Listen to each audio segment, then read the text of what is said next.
So I've gone straight from his rap concert straight to watching him win something fucking cool, right? Then we move on to Joyride. I hear rumours around the pits that he's going to jump the last feature. Obviously, by this point, everyone who's listening has seen him jump the last feature. But before then, it was just a rumour.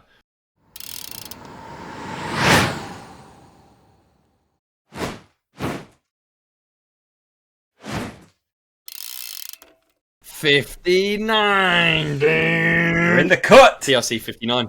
An hour later, Welcome. after hitting record, after not hitting record, and talking. Yeah, it's bad. We're loosened up. We're loosey-goosey now. It's good. We're not all stiff, worried about talking to each other. How are you? How are you, Davey? I get nervous still, dude. No. You get nervous when it does a countdown? I get nervous when it's you sometimes. Like, fuck you do.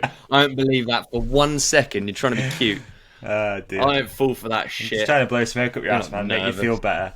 It's funny, I went out for dinner with my family the other day, and they were saying, we were chatting about, podcasts and all that sort of stuff, and they were like, how did you even meet Olly? And I was like, it still sounds weird to say this, but I was just a fan, and I invited him on my podcast. Internet friends, and they were like, no way. Internet. Like, they don't know, understand that stuff, and I was like, he just came on, and we just kept in touch, I guess. I used to hit him up for people's phone numbers and favours and stuff, and then now it's weekly. Well, it's more than weekly, isn't it? It's daily, dude. It's part of my shit. Yeah, exactly. Yeah. I can't. How are you? Can't shake him off. Good, mate. Yeah, good. Hyped. It's Monday. Good. Just 2 more days of work left, and I'm going on holiday. So by the time this is out, I'm gonna be on the beach. I'm gonna be manscaped up. I'm gonna have the nuts out, sun in that asshole, dude. I'm done. Manscaped up for a holiday. It's a fucking nice idea, actually, isn't it? Really. Dude. I'm going out there. I want to be like a seal going into the ocean. I want to be slippery and smooth. After sundown. Yeah, dude. I'm hyped, man. I'm ready for a holiday. Where are you going? Going to, I'd love to know if we've got any listeners here. Reach out if we have. Kefalonia in Greece. I'm going to Kefalonia. Kefalonia, there nice you go. Little Greek island. We're just going to hit a nice proper beach holiday, man. Just hang out. No plans at all. Don't want to do much. Don't want to see much. I just want to sit and chill. And our last holiday we worked out 8 years ago. It was the last time we took a holiday. So really, due a holiday, mate. Yeah, Kefalonia we're going to. It's a nice little Greek island. Was that not the biggest Greek island of the Ionian Sea? Oh, it could be, actually, yeah. Have you got any more Kefalonia facts for me? No, that's just off the top of my dome, but I think it's marked by sandy coves and dry, rugged landscapes, and its capital, Argostoli, is built on a hillside overlooking a narrow harbour. Oh, is it? Yeah, okay. Oh, nice, dude. I don't know. The internet. So, yeah, go there. This is so unprofessional, but I'm not plugged in. Oh, so mate, you plug yourself in. I'll talk to the companionship. So if we do have any listeners in Kefalonia, which is pretty rare, or maybe you're on holiday there at the same time as me. Well, you never do know, do you? There might well be. No. What's the riding scene like there? Do you know? Don't know if there is one. We'll see. We'll find out. There's got to be something, hasn't there? There's got to be something. Yeah. With all those dry, rugged landscapes, you'd imagine that a mountain bike would be the perfect tool for exploring the great outdoors. Yeah. You know what I'm going to go and buy tomorrow as well? What? Scuba goggles.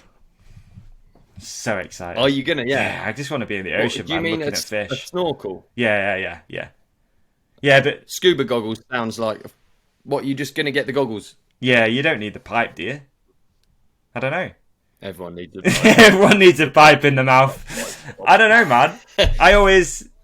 You can't go deep enough with the pipe. So... Yeah, you can. I think the pipe's good, dude. I enjoy snorkeling. I don't like... I'm not a fan of the water. I like snorkeling. Nice little like coves and stuff like that. Get in there, see what you can see some turtles, see some fish. Treat yourself to a nice snorkel. It'd be well exciting. I'm gonna go tomorrow. I think Decathlon is gonna be my point of call tomorrow for a nice... They'll have a snorkel, won't they, in stock? We don't do... There's not... You're gonna go and lift some shit in Decathlon. Go in there and chaw some shit. Yeah, dude. Just you get in there, don't you? Go through the door, grab a scooter, scoot around to the snorkels. shoot a few bags hoops. on bags. It's true, isn't it? It's like that, isn't it? We used to go there when we were younger, man, just to cause havoc. We'd go and like put rollerblades on. Yeah, those skateboards with one wheel on each thing. He's taking ankles out. I'll tell you what you could get over there: a paddleboard. Ooh! I got shit for my paddleboard comments. Oh my goodness! Really? People upset me. I thought the whole point of my paddleboard story was that at the end I turned it around. You know what I mean? Yeah. I did. I turned it around. I said it was because my ankle hurt. That didn't come across. Everyone forgot that bit. Oh my goodness! That didn't come across. Oh, did it not? Had quite a few. We had quite a few messages about paddleboarding, that's for sure. You were on holiday, so I didn't share them with you. But a few people defended that sport, to be honest. Is it a sport now? I made a note of another sport that I saw. Another sport I saw which looked really shit. Wiping your bum? Is that a sport as well, is it? Swimming. Do you know in the last 5 years the use of the word athlete is just incredible? Like it's skyrocketed. Yeah. We've got unprecedented. That's become widely used. Yeah, it has. The previous 5 years, I think the word random became mainstay. Do you think? Random. Do you remember everyone used to say that? Random. Yeah, you're right. Yeah, I just noticed when words start being a vibe, and I think like athlete is such a vibe now, isn't it? I love how actual athletes get triggered by the word athlete. Is that what's happening with you? Because you're an athlete. Are you triggered when people start saying I'm an athlete? I don't know. I don't consider myself an athlete, but it's like on the athlete section of quite a few websites, I'm there. And it's like, you know what I mean? Yeah. It's just the use of the word. That's all I'm saying has changed. Yeah. It's like, I feel like it's like really, really, and you hear like commentators use it loads and our athletes today. All right, I don't mind athlete. I like. I wouldn't use it. I wonder if people do say like, you know, if you're a mountain bike hobbyist, but instead you say, oh, I'm a mountain bike athlete. It's like, well, you ride at the weekends. It's kind of different. Do you know? Yeah, I don't know what it is. I just noticed a change. I'm not saying I'm right by any means, but I noticed a change and like people use it loads. So, there we go. So an athlete, by definition, is a person who competes in one or more sports that involve physical strength, speed, or endurance. Wow. Athletes may be professionals or amateurs. So yeah, we're all athletes. Actually doesn't really. It's actually very broad, isn't it? I think of athletes as like, I don't think of myself as an athlete. I think of an athlete as in someone who's like athletic, peaky, can jump really high. Oh right, okay. So like literally really athletics, like Olympic athlete, or an endurance athlete, or an endurance athlete will be like low body fat. Yeah, you know what I mean? Yeah. You're not. I mean, it's not that I don't go to the gym every fucking day, but it's like I just think of an athlete as this, an Olympic athlete. Anyway, there you go. Spike ball athlete. Yeah, a spike ball athlete. Yeah, I saw some spike ball being played. Did you? In Canada, where I've just been. I don't know. Have you been to Canada? I have been to Canada. Yeah, I'm actually I'm jet lagged, dude. I hate like jet lag is not. I don't really ever. I almost don't know what it means, but I know it means for me, I wake up at 3 a.m, like so awake every night, and then really struggle to go back to sleep for another 2 hours, and then go back to sleep. I'm just all mixed up, you know. Yeah, crazy how your circadian rhythm can get out of. It's called the circadian rhythm, by the way. How it can go out of sync, and your body. There's all sorts of little tricks you can do, isn't there? They say like hitting the gym is a good one. Sauna, steam room, stuff like that's a good one. I don't know why. Obviously, the light is the main thing, right? You just got to get light. Yeah. You got to be in that window of light when the sun comes up to the sun goes down. You got to be awake then. Get it set back again. I'm gonna be honest here. I'm gonna be really honest on the podcast. Your boy's doing evening poos these days. Ooh. Your boy's doing evening poos. He's all kinds of messed up. The body doesn't know what's going on. His circadian rhythm is way off. Your boy's. It gets to 7 o'clock in the evening. I should be thinking, let's wrap this day up. No. We're getting it started. We're doing poos in the evening. What's the time difference? Is it 8 hours? I don't know, but I'm just saying I'm doing poos in the evening. Yeah. I always find it funny. That's how you cat. figure out things. You're like, oh, I'm shitting at a different time. It's quite a momentous occasion on each day, isn't it? Really. The cat's always like that. You know, cats are nocturnal. I didn't realise this before I got a cat, but I didn't know. You can see her like sleep all day, and then it gets to bedtime, and she's like, "Right, you lot, I'm going to do some jumping, some running, some jumping on your head. I'm going to go up. I'm going to scratch some make shit. some noise." Yes, exactly. Yeah, it's funny. But yeah, I'm back from Canada, and what a time I've had! Fantastic. I can't wait to hear about it. How much did you sounded sarcastic then? No, you sounded like you didn't want to hear about it. I do, because we've not spoken that much since you've been there. We had a bit of a breakup, didn't we, for a little while? I went off doing my thing, you went off doing your thing, and we had a bit of a break. Yeah. Exactly. You went on your Polish adventure, right? Oh yeah, do you want me to tell you that story first before we get into your stuff? Please. All right. Okay, this is a good story actually.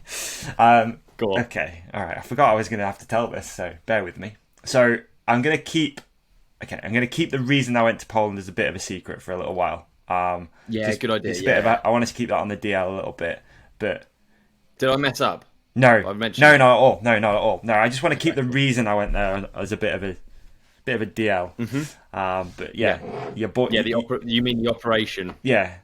Oh no. Yeah, the operation's got to stay a secret for a little while from everybody. I'll be okay. No. I'll be all right, mate. So the implants. Yeah, it's worth a treat. Let me tell you. I fucking blew it again. It's like this. That's why I'm holding this. It's training. To our audio listeners, Davi is lifting up a large phallic-shaped object.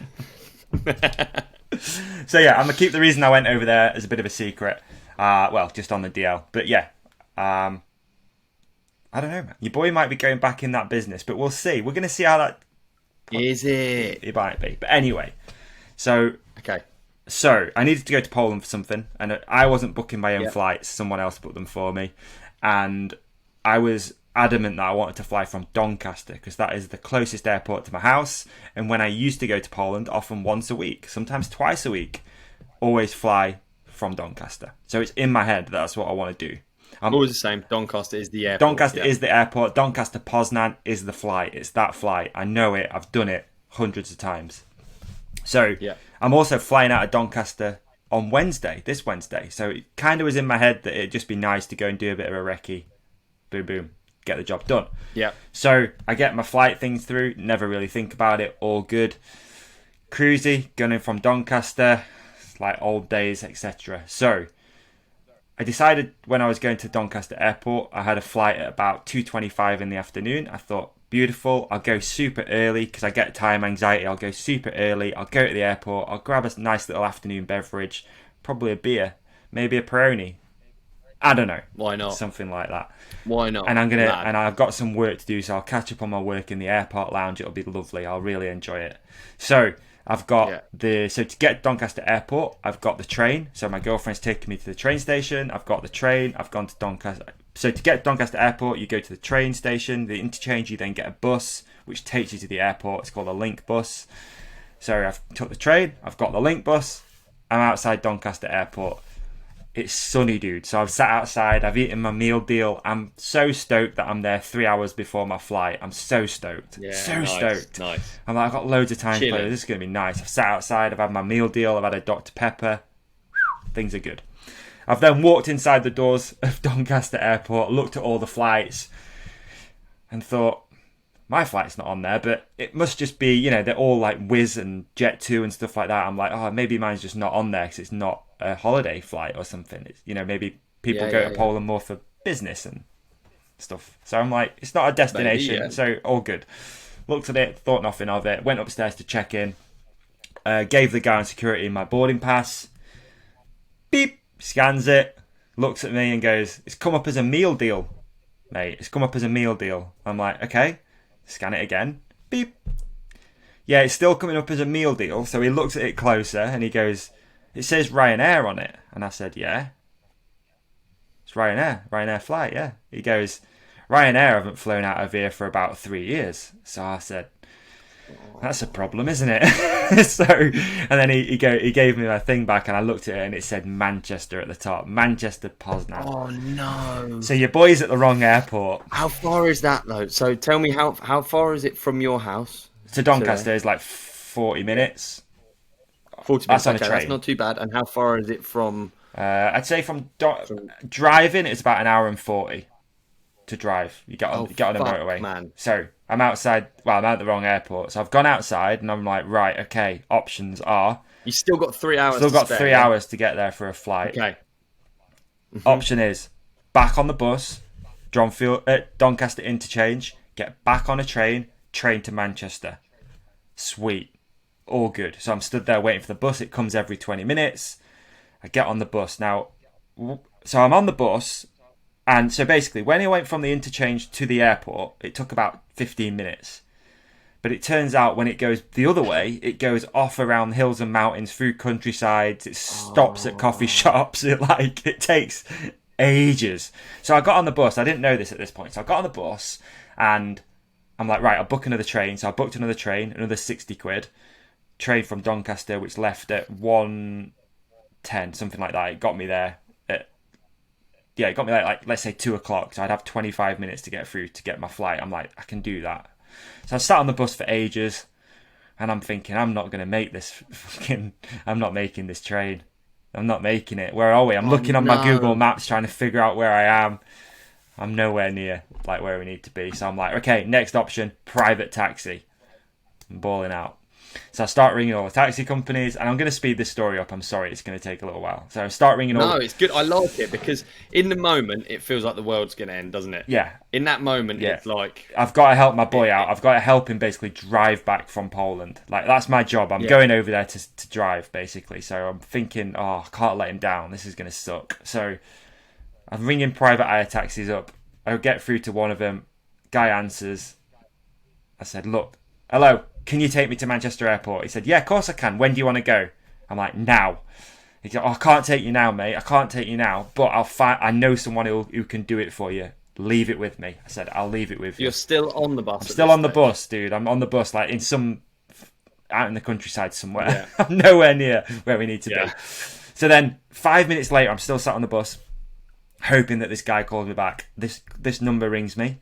I answered it, and he said, I'm not going to do the accent, but he's an Asian gentleman. Okay? Yeah. He said, do you want to go to Manchester Airport? Yeah. And I said, yeah, I really do. He said, okay, where are you?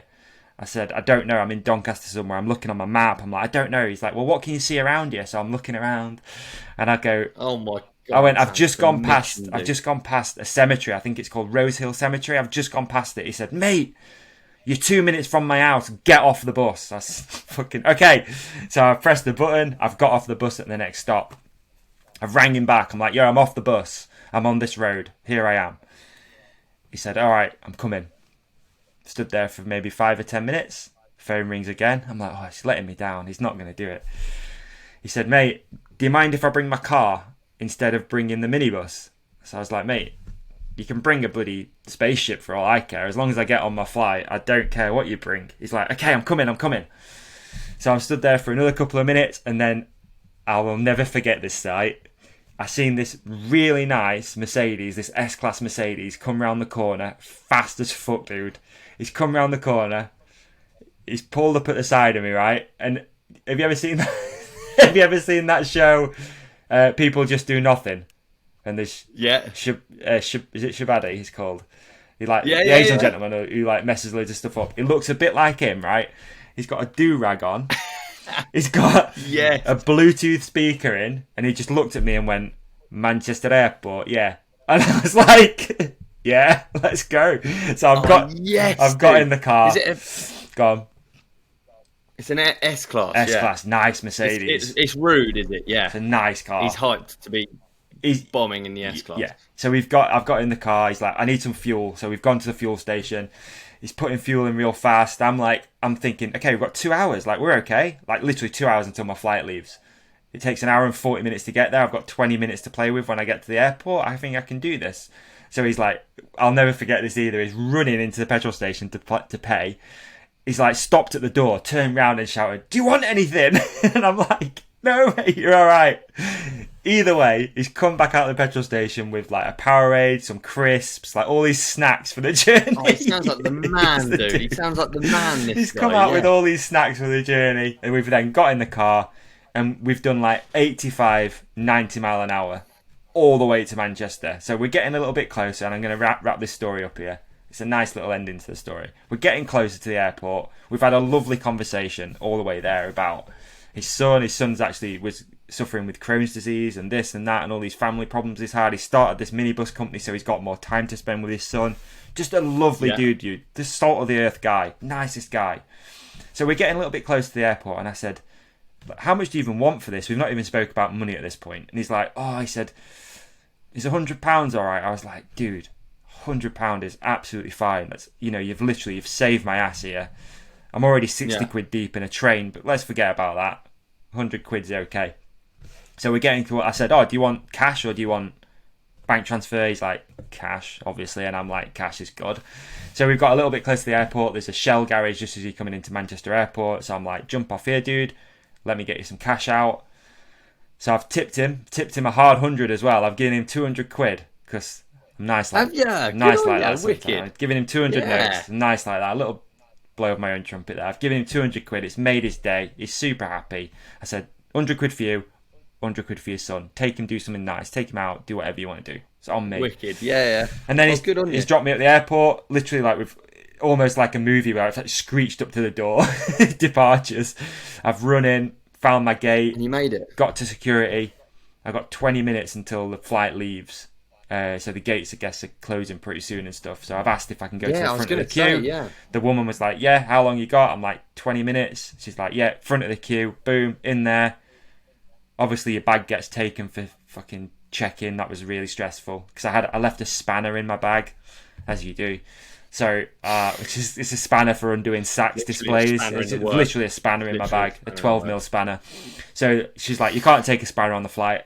I know, I appreciate that. I'm sorry. Can I go? I really need to get on this flight. And then, ran up. I mean, what are you going to do with a 12mm? Yeah, what am I going to undo on an aeroplane? You know what I mean?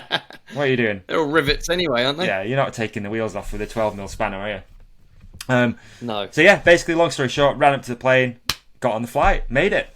I was sweaty, but I made it. With no time to spare. Was everyone looking at you? There was a few. Airports are tough, aren't they? When you run into it. Were you late? No, I was like literally. I just joined the back of the queue and just got on.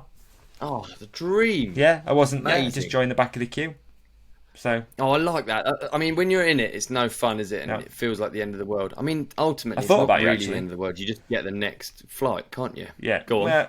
Well, no, that was the issue as well. Obviously, I was looking at flights when I was on the bus. Yeah, you're tight. Sold out. Sold out. One of them was 600 quid. It was tough. Yes, I was at obviously number 23 seat, 23C. I was like, that motherfucker. He's always there, looking out for me. But yeah, mate. Anyway, that's my Polish adventure. There's loads more to talk about, which I don't want to talk about because I want to keep that thing on a DL. But we'll talk about it in the future. Yeah. No doubt. There's some shit going on. So I'm pleased you made it. Yeah. I've only ever missed one flight. Really? I'm surprised at that. I'm surprised. I know, eh?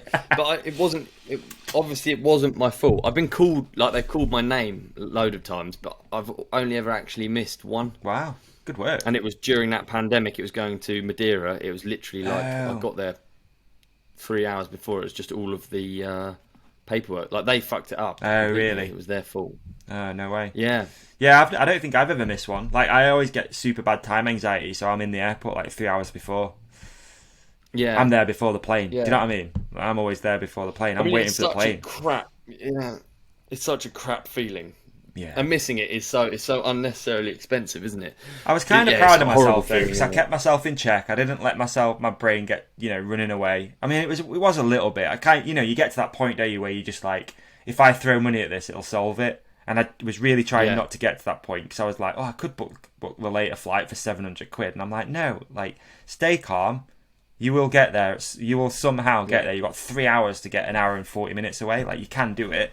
So, luckily, mate, there's people out there that just come to the rescue and just hook it up. So, shout out Bobby. Yeah, I know he's not going to listen to the podcast. We did talk about the podcast. I told him a little bit about what I did. So, shout out Bobby. He's an absolute G. Yeah, nice you know what, one, dude? Bobby, yeah. Even got to the other side. I landed in Poland, and he'd sent me a text asking if I got there safely.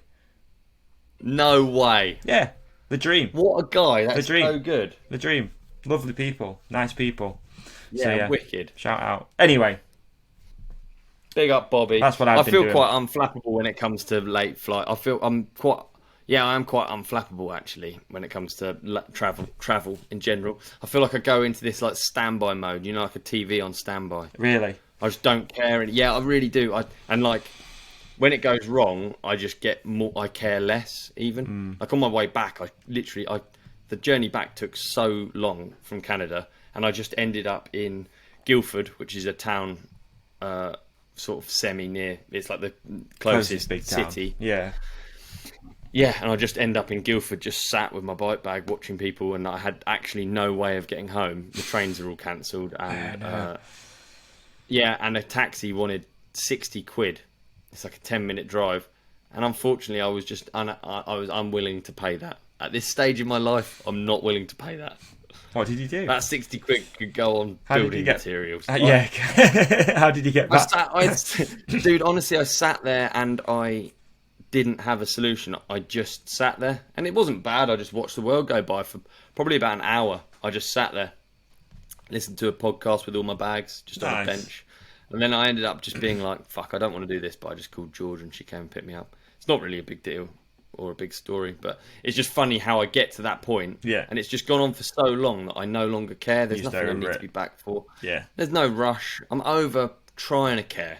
I just go, full standby mode, sat on a bench. It's probably a nice state to be in that. It is almost a meditative state. Yeah. If someone came over and asked me what I was doing, I wouldn't be able to say, or what I'm up to. Do you know how you're getting home? No, not yet. No, just working that out. Just chilling. What steps are you taking to work that out? None, actually. Yeah, none. I'm just sat here. That's funny.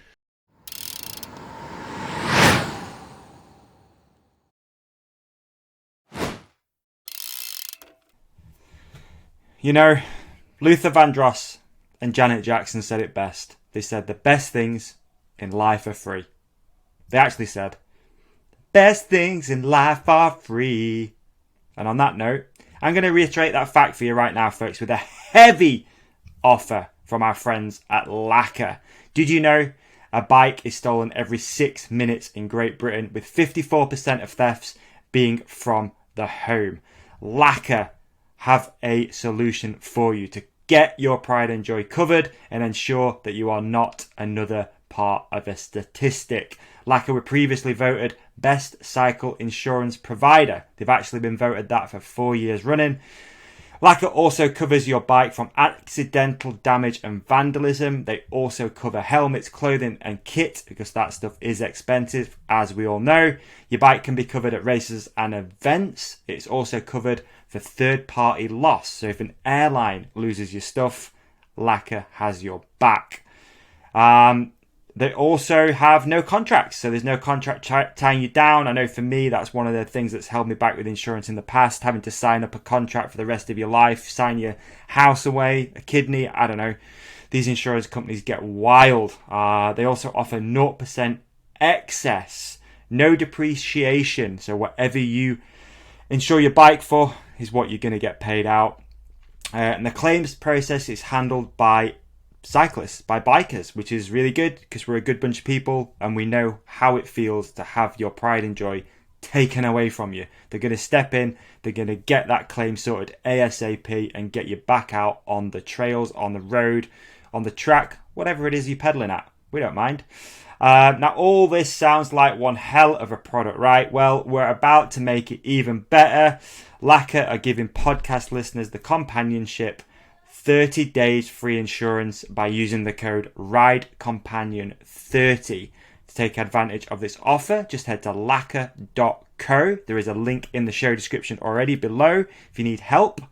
Lacquer.co, enter the code RIDECOMPANION30 and you're going to get 30 days free insurance, no strings attached, just how we like it. Thank you, Lacquer, and thank you, Companionship, for supporting our sponsors. They keep these lights on. Peace.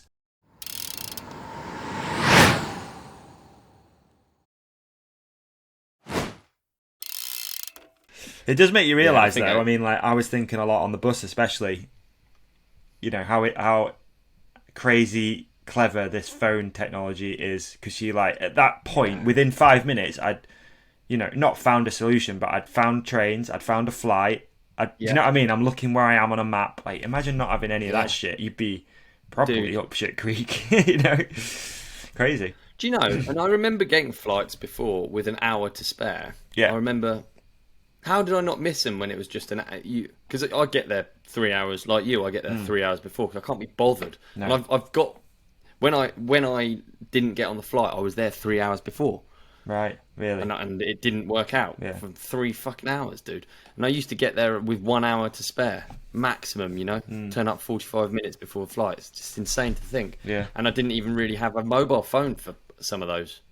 Madness. You're just out there, aren't you? Living life. Trying to catch that bird. But I'm glad I'm flappable because on my way out to Canada, let's start with my trip, because my trip, I don't want to just talk about my trip, but it leads us on to Crankworx, which we're going to want to talk about anyway. So, I headed out to Canada, British Airways. So, you know, I'm getting those Avios points. I'm building up. I'm working my way back up into the lounge.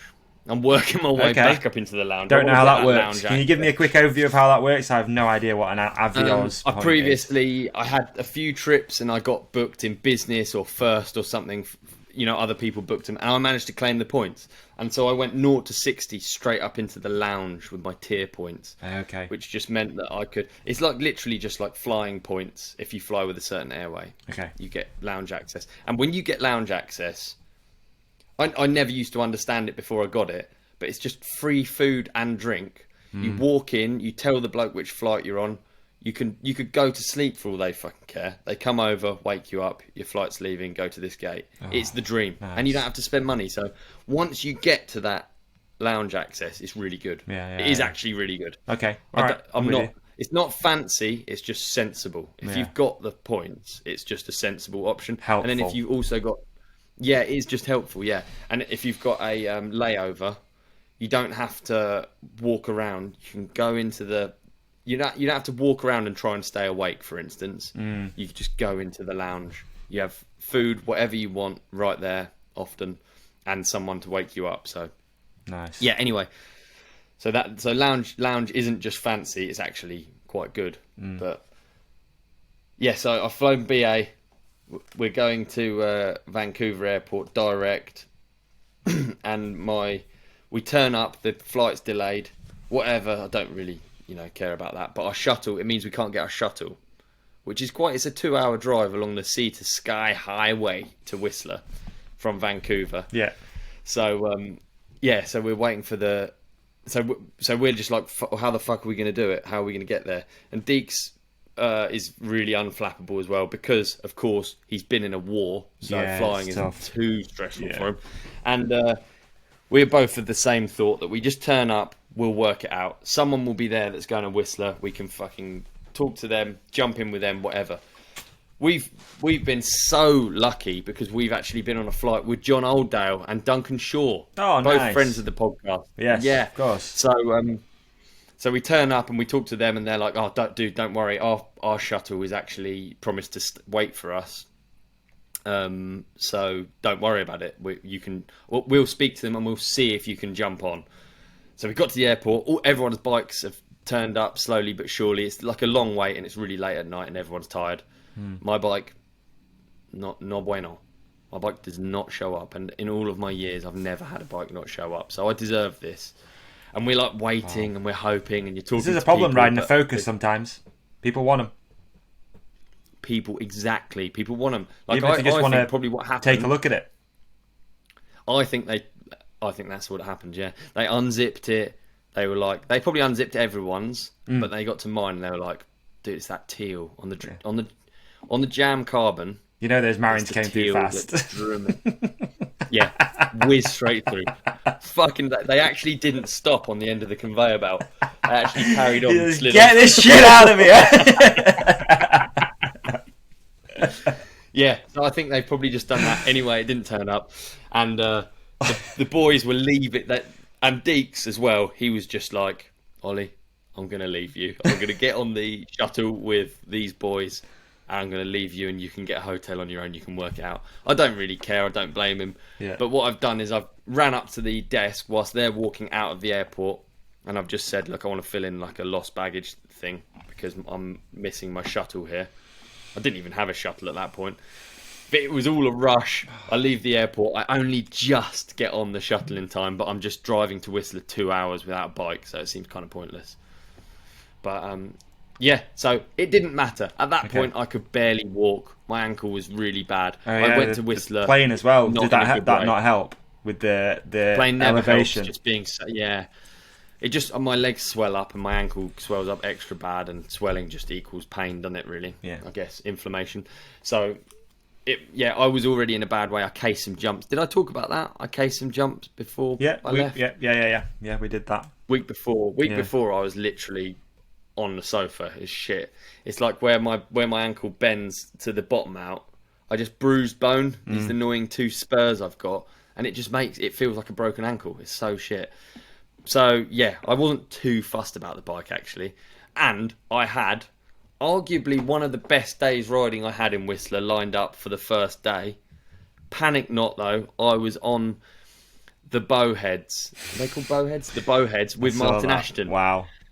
Mate, it was unreal. I was with Pilg, Martin Ashton and Blake. Yeah. And is that video out yet? Or it's not out yet, okay. No. Right. I think I can preview it though. I don't think it's a problem. So the Bowheads are the what they called modified I can't remember what they're called. They're the 3-wheeler bikes with throttles for people with spinal cord injuries or with leg injuries or whatever. So it was it was honestly unreal, dude. So you see this trike. Yeah. We need to make a clip of this. Oh, definitely. Because so you see a Bowhead. It's a 3-wheel bike. So you think 3 wheels.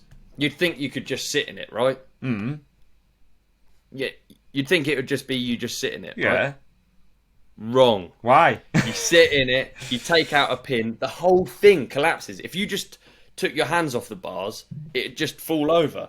It's no like a way. bike. It's like, mate, they're not easy. So I didn't think it'd work like that. That's crazy. So okay, right. I didn't. So it's a throttle. It has an electric motor and a throttle. It has one rear wheel, 2 front wheels.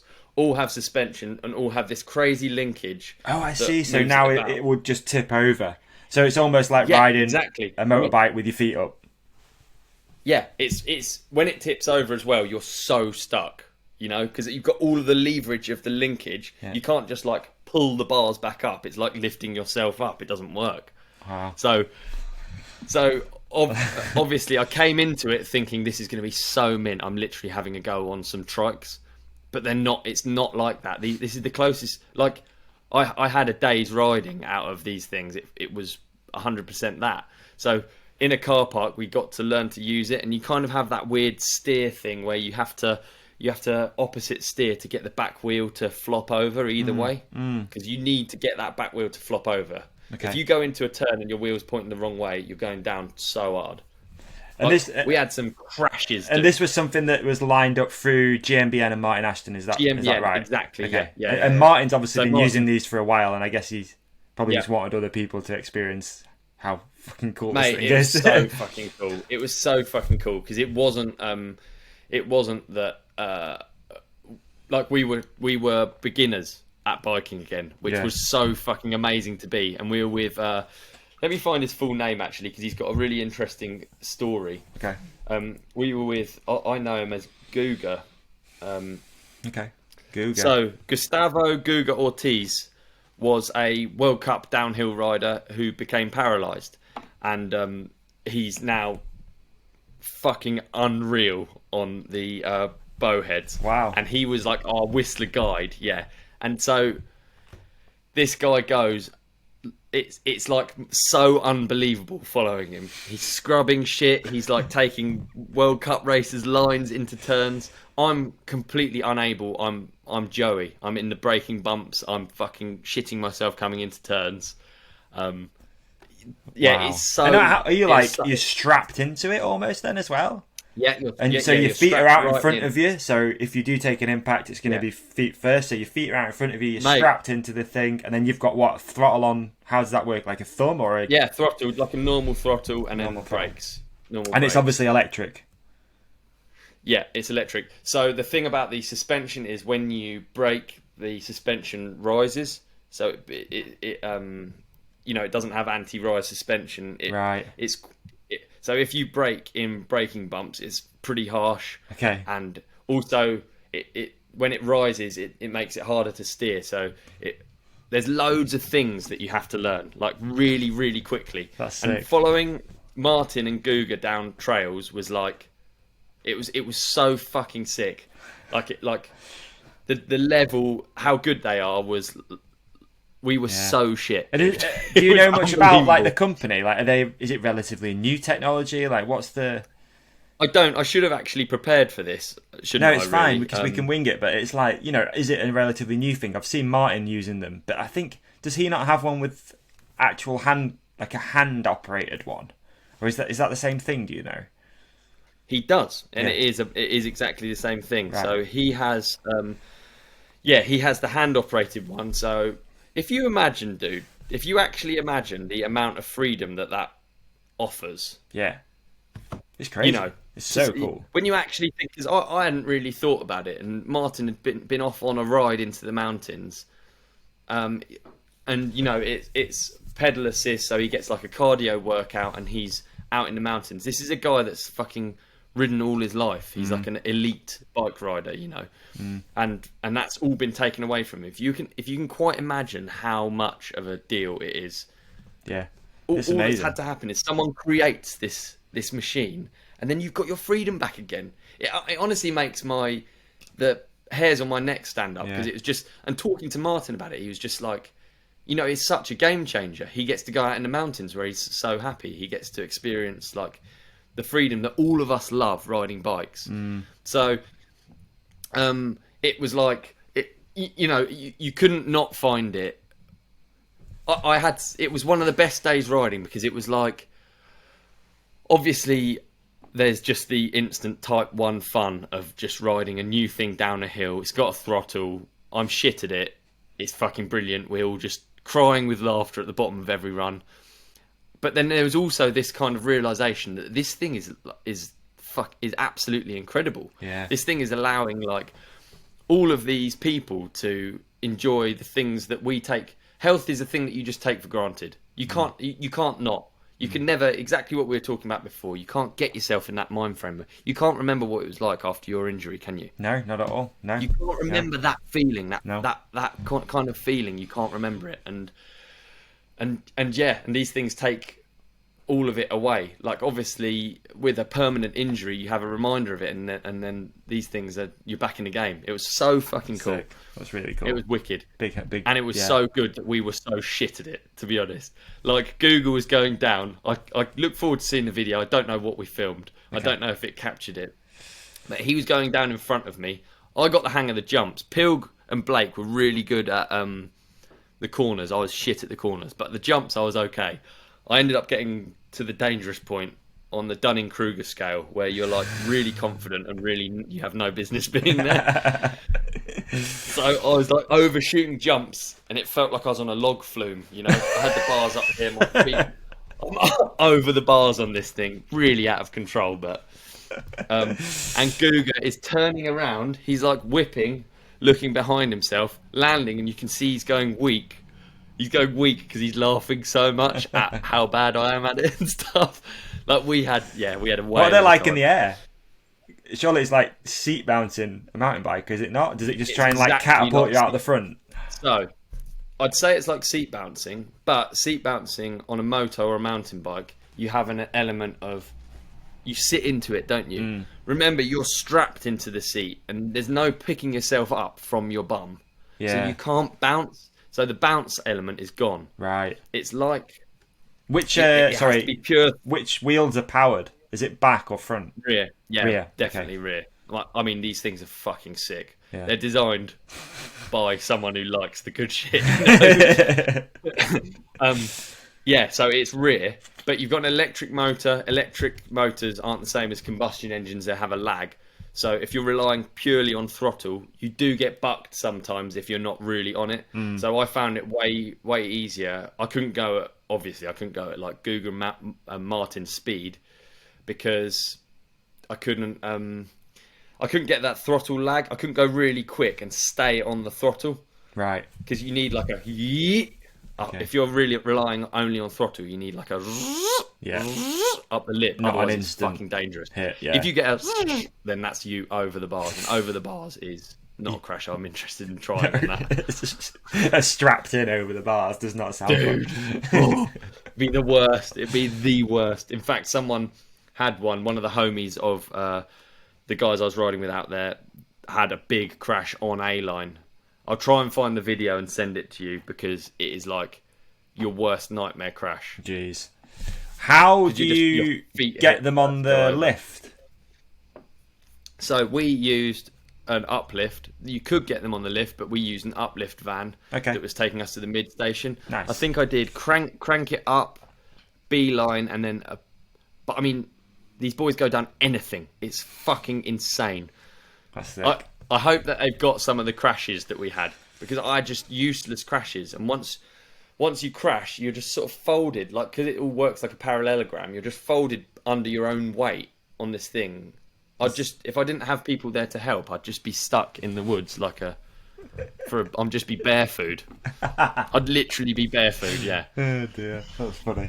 That sounds good, man. But what an amazing experience it really was, yeah. And it was a giant thanks to Martin and everyone who helped us out there, and also obviously the designers, because that was one of the things I remember. I got to ride with fucking Martin Ashton's like a childhood hero, and I got to have a day with him with some of my best mates, Blake and Pilg, and we were just crying with laughter. We were so shit, and we were desperately trying to keep up with Martin and Google. It was fucking rad. What a day. So yeah, big thanks to guys at GMBM for that one. That's we'll link it up down below in the show description. Yeah, wicked. So it didn't matter that the bike didn't turn up, frankly, and my ankle hurt. So what's I've never had a lost bike before. So what do you do? Where is there any indication where it is? I mean, everyone else's bike's there, so where the fuck's yours? No, you just think, how can it be possible? And you don't ever get an explanation. Right. I don't know. Yeah. I don't know, and I never found out. But it was lost for like another day and a half or something like that. But at this point, I was like, because I was getting asked to do all these videos, and I still couldn't really walk. It all sounds made up because by the end of the week, I was riding fairly normally. Yeah.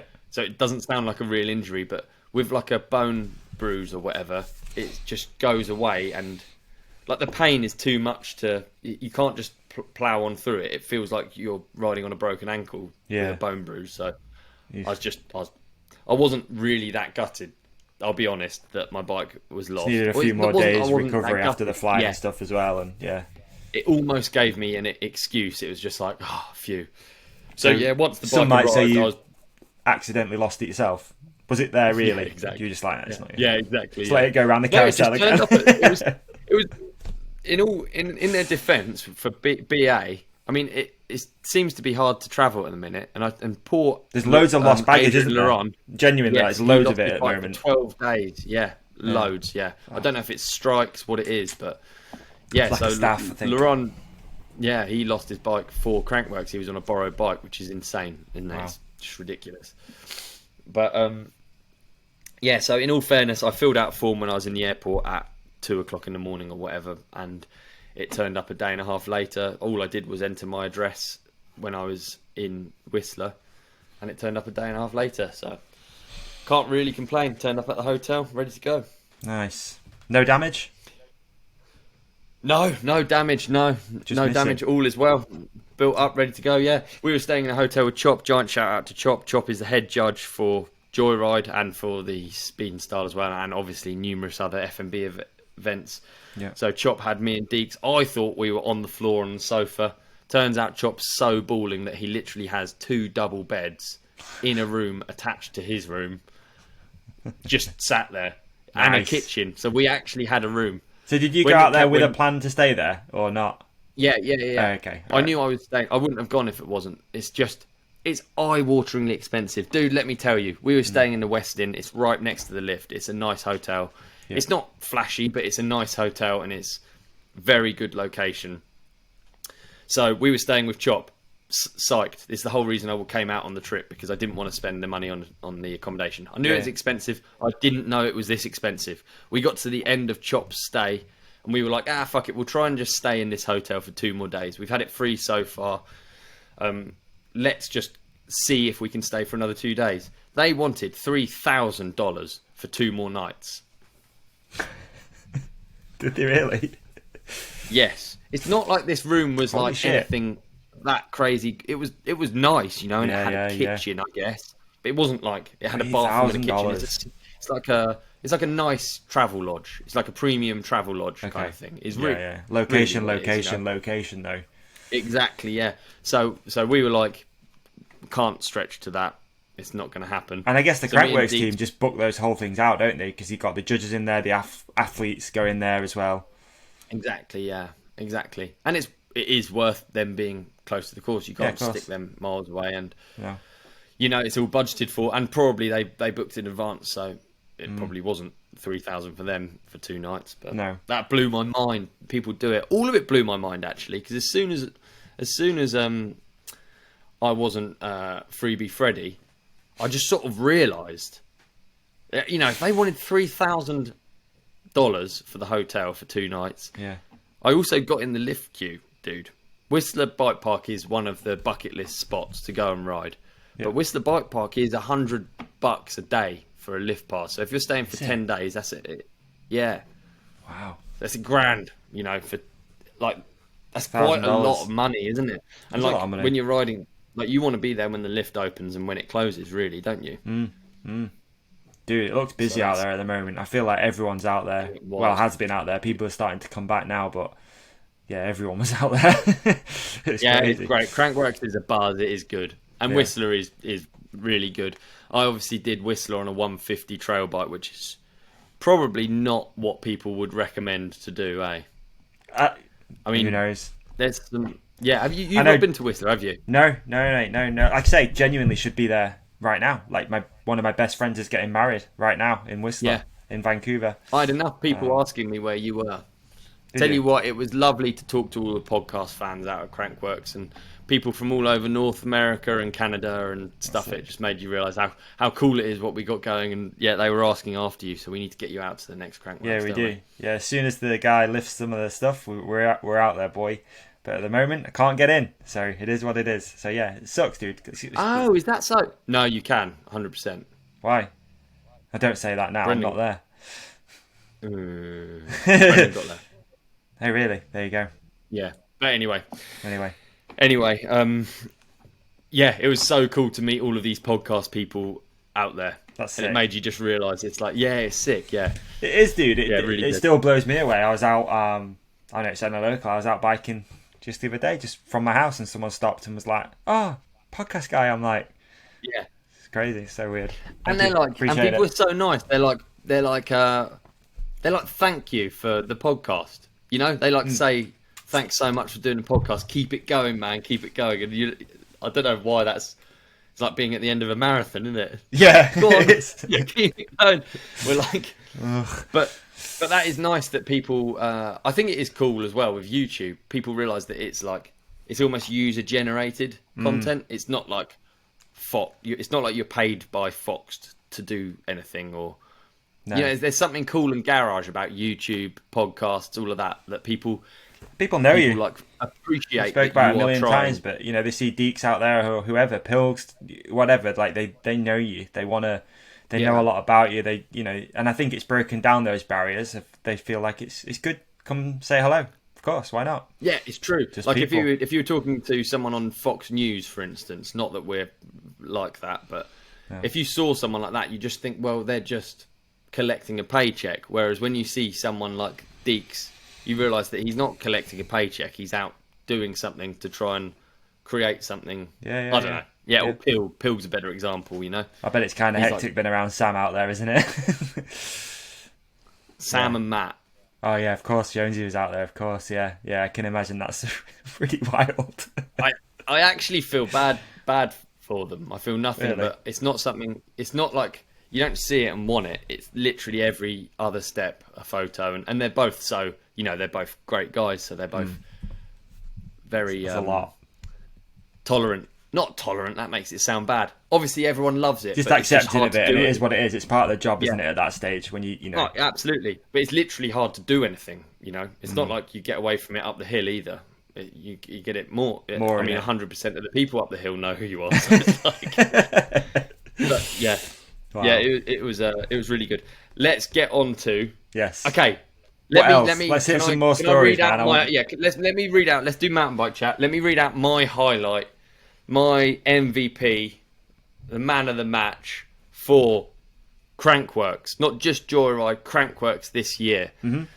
So, I've always been a fan of this dude. I'm a fan of his riding, his style. But this year at Crankworx, I think I went into super fan realm. Okay. Tomas Lemoine. Okay. All right. I turn up at Crankworx. There's a gig going on. It is Tomas Lemoine he has a rap concert, fully booked, underground, right? So I turn up. I go to a Lemoine concert. This is fucking insane. So he's a rapper? Be on top of your... Tomas Lemoine is the rapper. I've listened to his music before. He does there's a bar spin song, there's a backflip song. I particularly stood out for me. Okay. Didn't know that. Mate.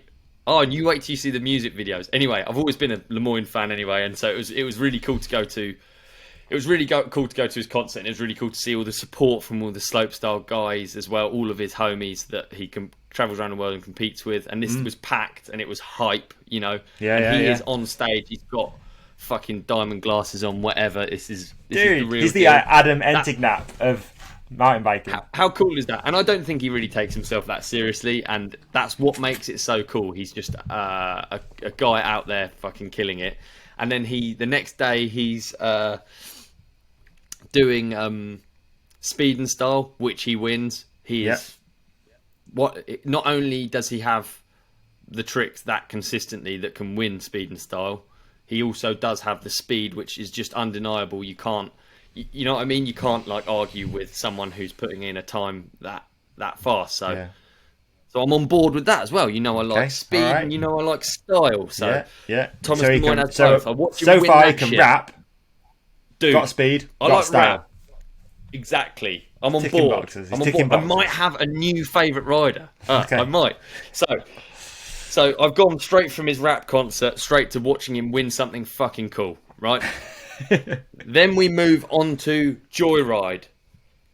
I hear rumours around the pits that he's going to jump the last feature. Obviously, by this point, everyone who's listening has seen him jump the last feature. But before then, it was just a rumour. If you don't want to cash checks that your arse cannot.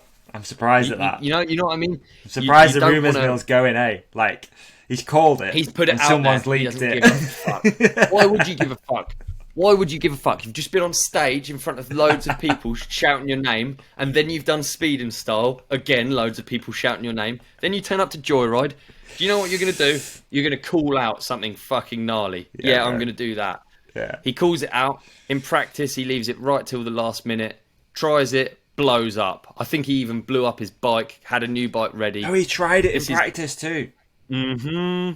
Wow. Before finals as well. So he's called it out, and then before finals, tried it, failed. So finals was the first time he rode out of it, as far as I'm aware. Okay, yeah. I mean, I was in the GLC right next to that feature. Every time I saw his kit coming down, I was having my waffle fries, I was having my chicken wings. I was looking up the course. When I saw Lemoine in his colourful kit, I was literally getting up from wing in hand, getting up running. I wanted, because you can see the last feature. I'm like, by that point, I am balls deep, dude. I'm a super fan, and I want to watch him jump that feature. Shout out to Timo Pritz, who did it fucking years before and broke his legs. But it was really 10 cool years to see before? Was that not one of the things he was trying to? It's like marking the 10-year anniversary. And I thought sort it of was thing. cool that people gave him a nod for that. I thought it was cool. Yeah, hell yeah. But hell yeah. So you've seen him do anyway, it? Yeah. Go on. Sorry, I interjected. No, I missed the one in practice and only heard about it and saw videos of it, and it was a big crash. Right. And just for him still to get up, it was a crash where you'd be like, personally at my age, I'd be like, right, we'll knock this on the head, shall we? Anyone up for the hot tub back at the hotel? Because this is, my wrist hurts, my collarbone hurts, my arse has got a real big bruise. Like, I think I'm done now. I feel like I've been in a cement mixer for the last hour. So I think we'll just call it, as far as my finals run, I think we'll just call it quits. Is that all right, guys? Yeah, okay. No, he heads back up the hill, new bike, ready to go. And then the first run. Did you see the first run? I didn't. Dude, I haven't, which is really bad. I haven't. I mean, honestly, okay, so for me... So you say yes for the YouTube clip? No, but I mean, we're probably too long for a YouTube clip. I've probably been going too hard on Lemoine. I haven't seen it. YouTube clip. I'm like, okay. So the first run, it's not that I don't care what everyone else is doing, but it's just so it's not even understandable. I don't know what switch. You and me have tried to do a walkthrough of one of Emil's runs, and it's just too difficult. Yeah. I don't know what switch. I don't know what's normal, goofy. I don't know what's going on, what's opposite. I literally have no clue. When someone's going to jump over the fucking giant ladder at the end of the course... Your body's tuned in. You can understand it. I'm like a hawk, man. It's massive. The dum-dum can understand it. It's massive. And not only is it massive, the drop-off, the landing, it doesn't make sense. You can't draw a straight arc to the top of the landing. So there's no way it's going to be pleasant. Lemoine knows that. Your boy knows the that. practice stuff? Did he overshoot it?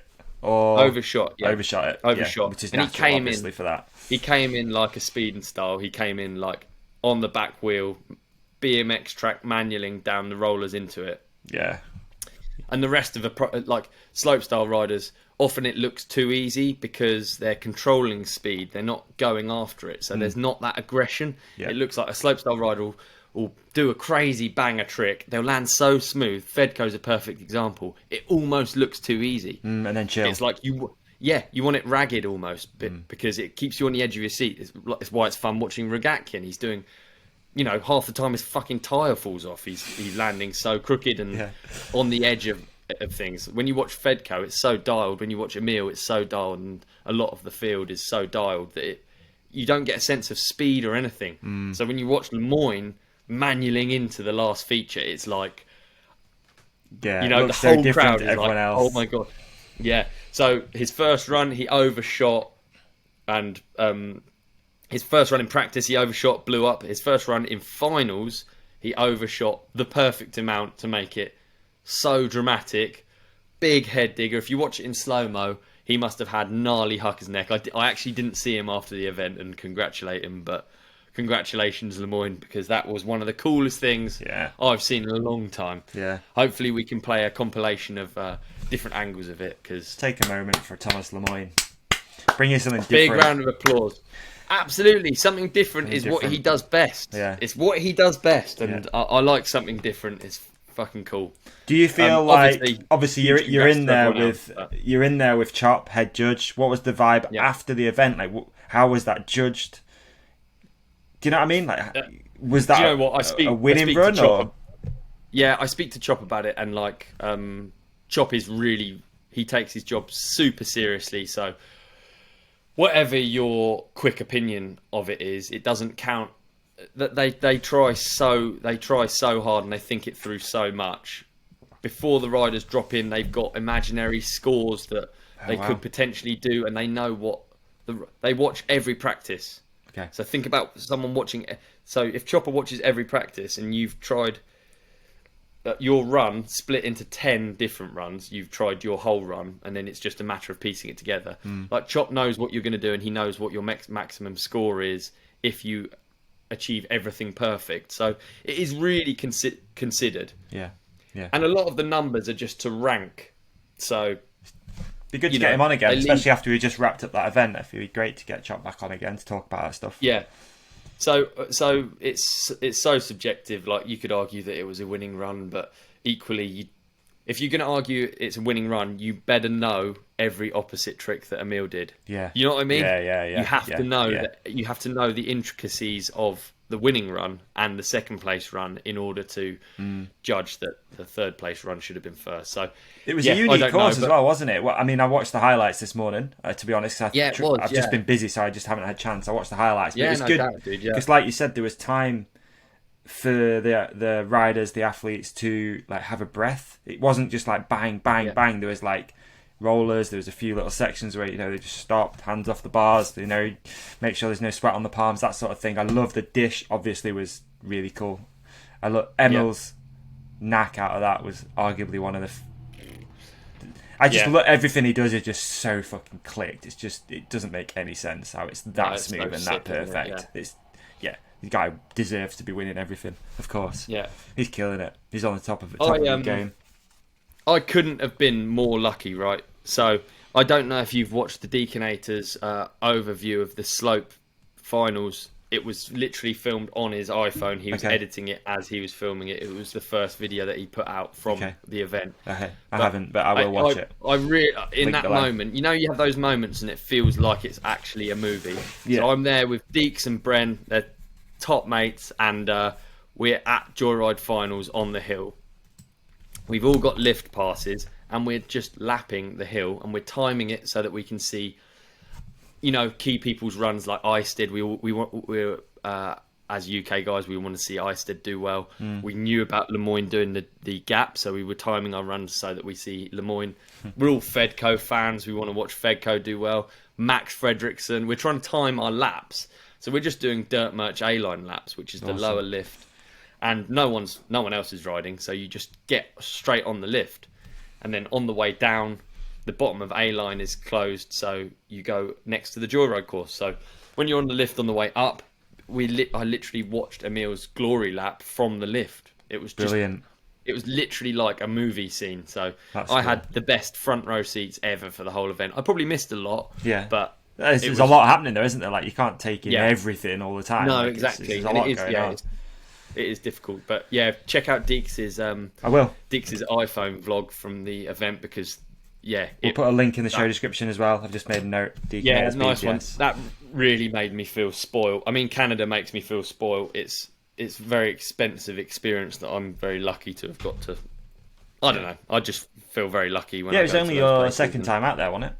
Yeah, and it's pretty amazing. Yeah, it is pretty amazing. Yeah. But the Joyride was really cool. I'm always torn between just watching the whole event on screen to watch it like a sports fan. But the atmosphere there, when Lemoine hit that gap, holy fuck, man.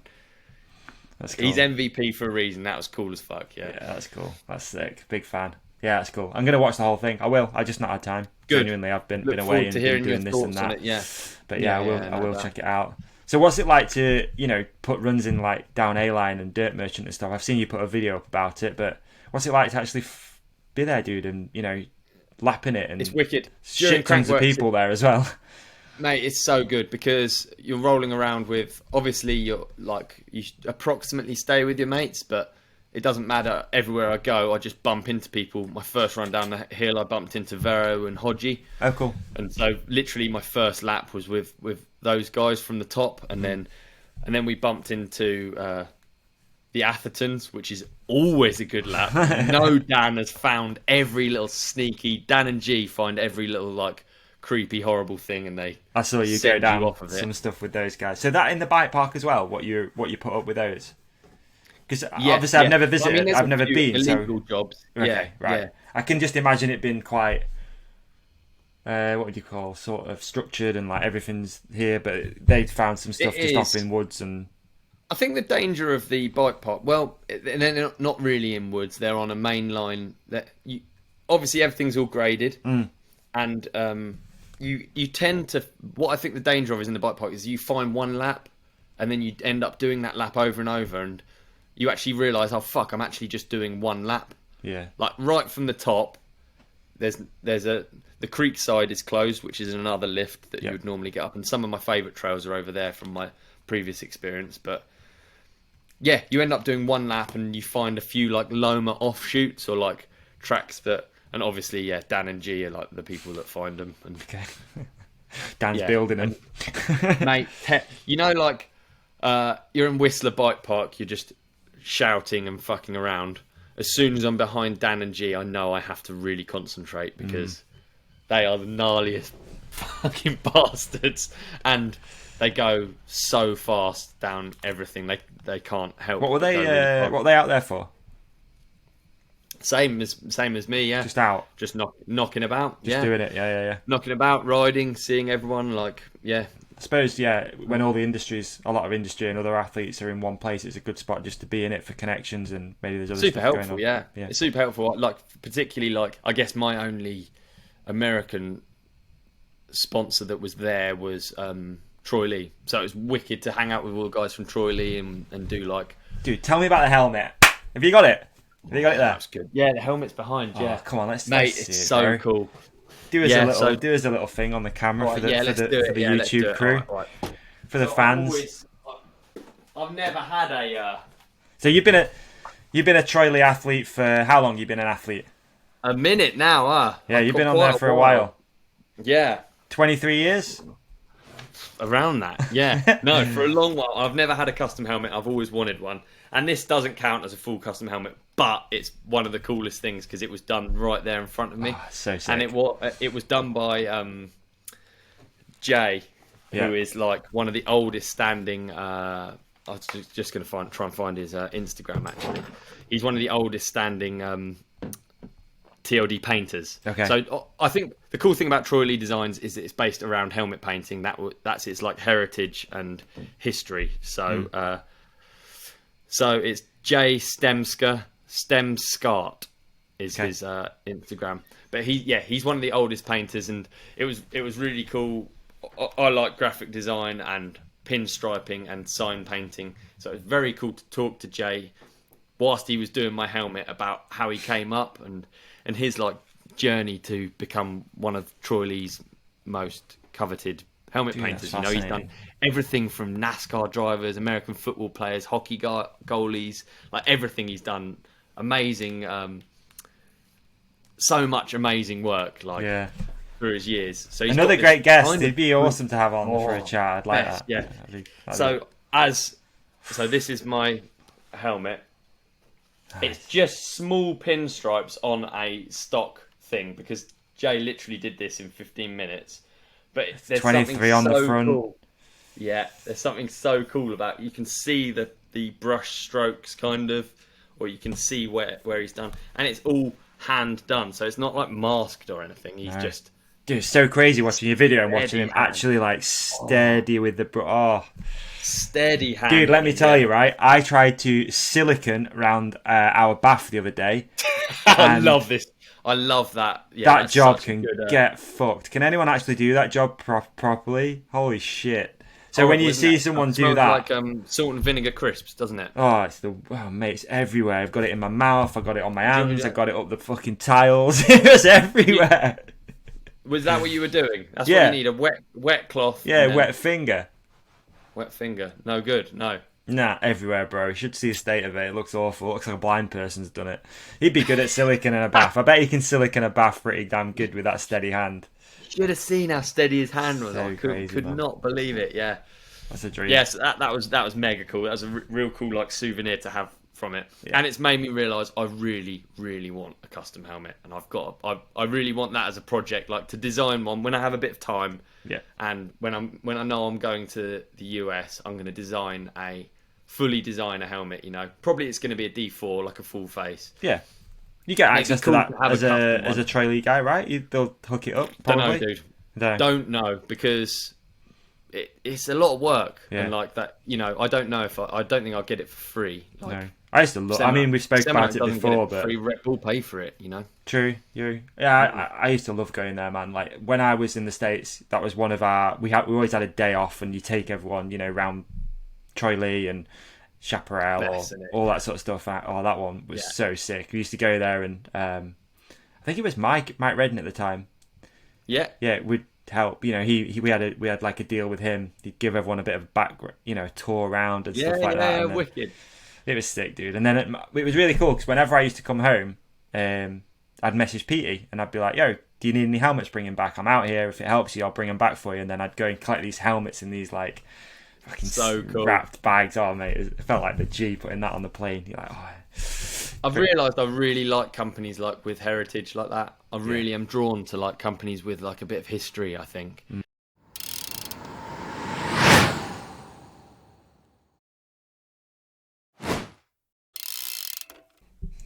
Alright folks, I've said it before and I'll say it again. We only talk about products and brands that we really believe in on this podcast. And let me tell you, this brand and these products have become like a heartbeat to me.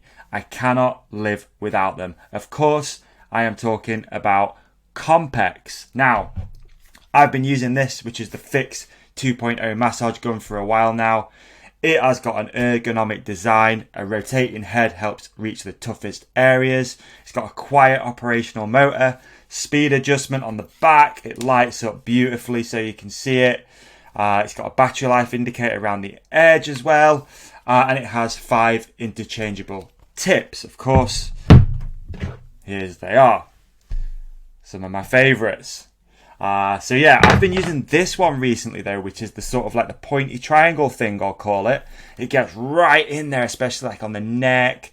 Little pro tip, I don't know if this is something you should do. I've been using it on my face. It feels incredible. Like you hold it quite far away on a super high speed and you just let that thing hit and just release all that tension from around your jaw, around your eyes. Obviously, as you know, you carry a lot of tension in your face. So I've been using it, finding it super helpful.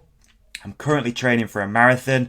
I'm trying to keep riding, trying to keep doing CrossFit workouts. So yeah, I'm using this thing religiously at the moment. And I couldn't be more proud to talk about Crankworx. I also just went onto the website to have a look at some of the features of the Fix 2.0 and noticed that they have a promo section, which is worth a little browse. They actually do a Fix Mini, which is like this, to be honest with you, but it's a little bit smaller, which is normally £170, but they're doing it at $99.99 at the moment. They got a back pain pack on there. They've got knee wraps for pain relief. They've got back wraps for pain relief. They got a core pack for ab and lumbar stimulation. If you want to get those Peter Andre abs, then you got to check that thing out. God, there's so much stuff on here again in that promo section. They got an elbow compression support. Dude, there's so much stuff on there. But anyway, of course, if you want to support the podcast and try some of the best recovery tools in the game, head to Crankworx.com.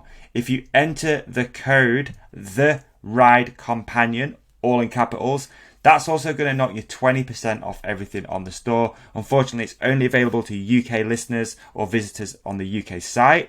We are going to work on that a little bit in the future, but at the moment it's just for the UK fam. And that's it, and that's that, folks. Check out Crankworx again. I couldn't live without this stuff. It's a game changer.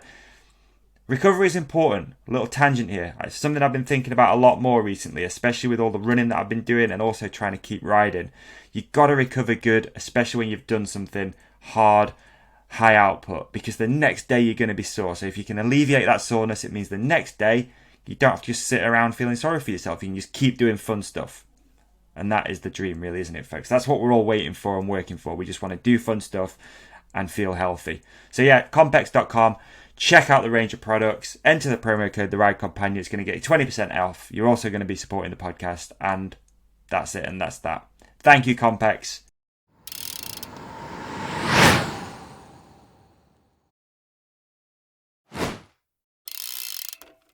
I don't know what it is. It just makes it. There's just a nice feeling about that when, like Troy, you walk around and it's just, you realise how much has gone into making it like that.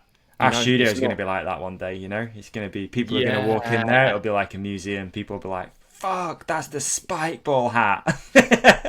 It will. I think it will. We've got enough of a collection of shite behind both of us. It's racking up. It is indeed, yeah. It's racking up. But yeah, that was rad to, yeah, it was good. Crankworx is just a really good vibe, isn't it? Yeah. And it's mega cool. We did, so eventually we did venture out of the bike park. I did one pedal up lap of Dark Crystal, quite a famous trail. I've recorded so much stuff on my GoPro and I haven't edited it, so my apologies. I'm going to be getting out all of my content as quick as I can, but it just takes a lot of time to edit all that stuff.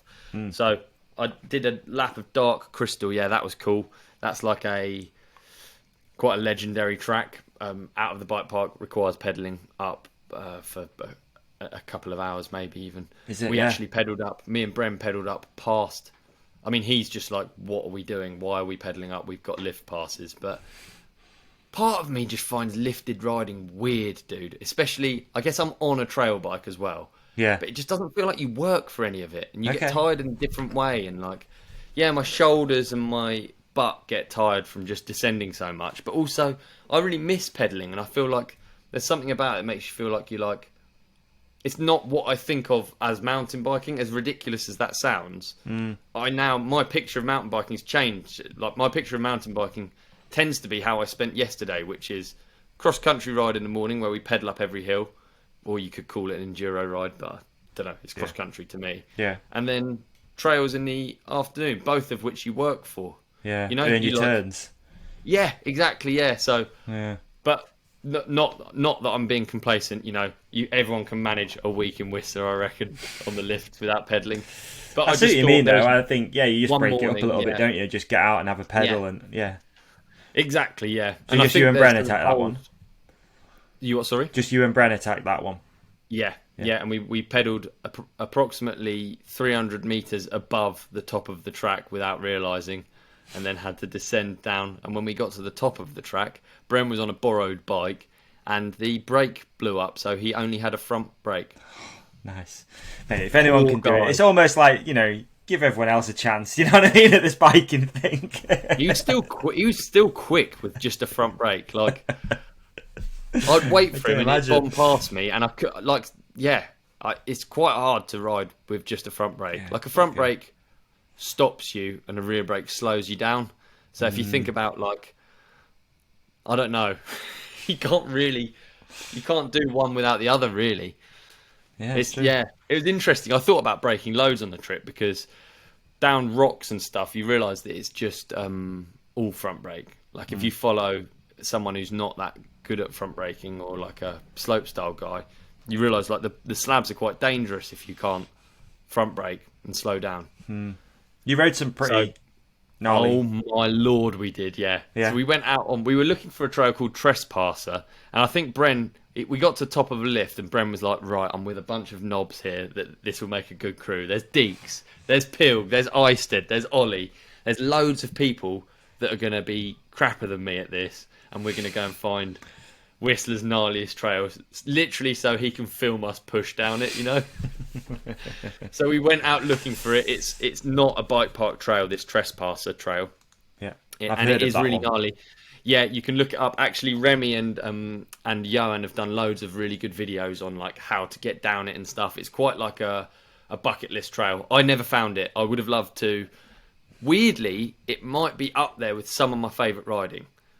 Right. It's like trials. It's like gravity trials. It's not like bombing as fast as you can. So for me, I can even understand what crash I'm going to do better when it's on features like this. Do you understand what I mean? Yes. Well, I guess because you're going slower, so you know you're going to eject a certain way, or you're going to Yeah, exactly. And it's exactly. And it's like that A to B riding, where you know where point A and point B is, and between there you're not going to have much chance of stopping, but you know that when you go into it. So it's like you can prepare for every eventuality. For some reason, I absolutely love it. And we trying to find this Trespasser Trail, and we found some other horrible thing.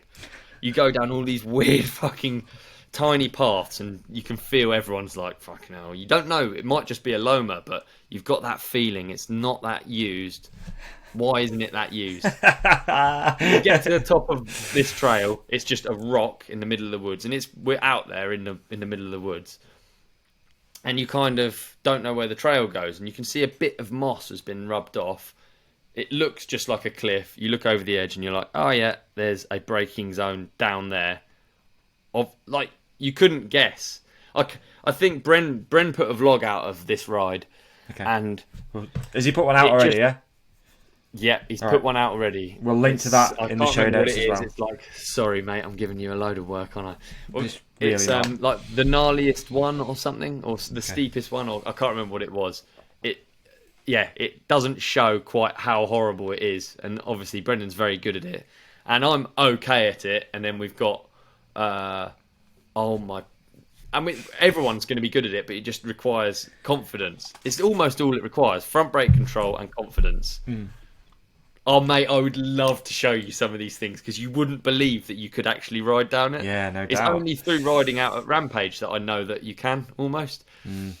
And Eisted nearly had a life-ending crash. Really? On one of these. Yeah, and Eisted is like a gnarly guy. So it was cool to see him. He like basically got to this rock, his back wheel slipped down. It's one of the biggest rock rolls on the track. And his front brake locked up and he went into an endo, and it would have literally been 20 feet onto rocks from the top. You can't see it from the video. He posted it on his Instagram. You can't see quite how much risk. That's frustrating too, right? When it doesn't look as gnarly as what? Yeah, it all is. All of it is, yeah, because you've got this rock. You can see how steep the rock is, and then below the rock there's a more steep dirt. But then all your eye focuses on is this rock, and then scale, it doesn't show it at all. You can't get an angle that shows how steep or horrible it is. I've posted a video as well, actually, of the one that Eisted nearly died on. Right. Anyway, this trail the whole way down was like moments like that, like us nearly coming off really badly, and it's a really fun type of riding. Yeah.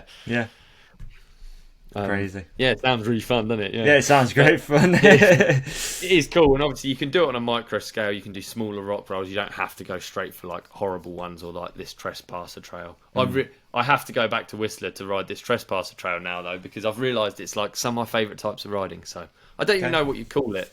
Yeah, I know my friend talks about that one quite a bit. Who lives out there? Trespasser. Does he? About that. Yeah, I don't know. Yeah, I got a bunch of friends out there at the moment. For his wedding.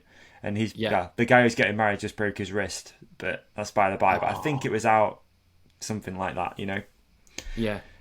There's always that line, right? Like, how hard do you ride before you go on holiday and before you get married? And I think the marriage one's kind of tough because I know Emma would be like, right, no biking at least 2 weeks before, because then if you do have to break something, at least we can get the pot off, you know what I mean? Whereas he's gone out and broke his wrist like a week before the wedding. Bugger. Bugger. Yeah. That is annoying. That is annoying. I mean, there is so much to explore. It's like I say, it's easy to get stuck in a bike park. The riding out there is insane, and it feels like wilderness. We went to Squamish as well for one day.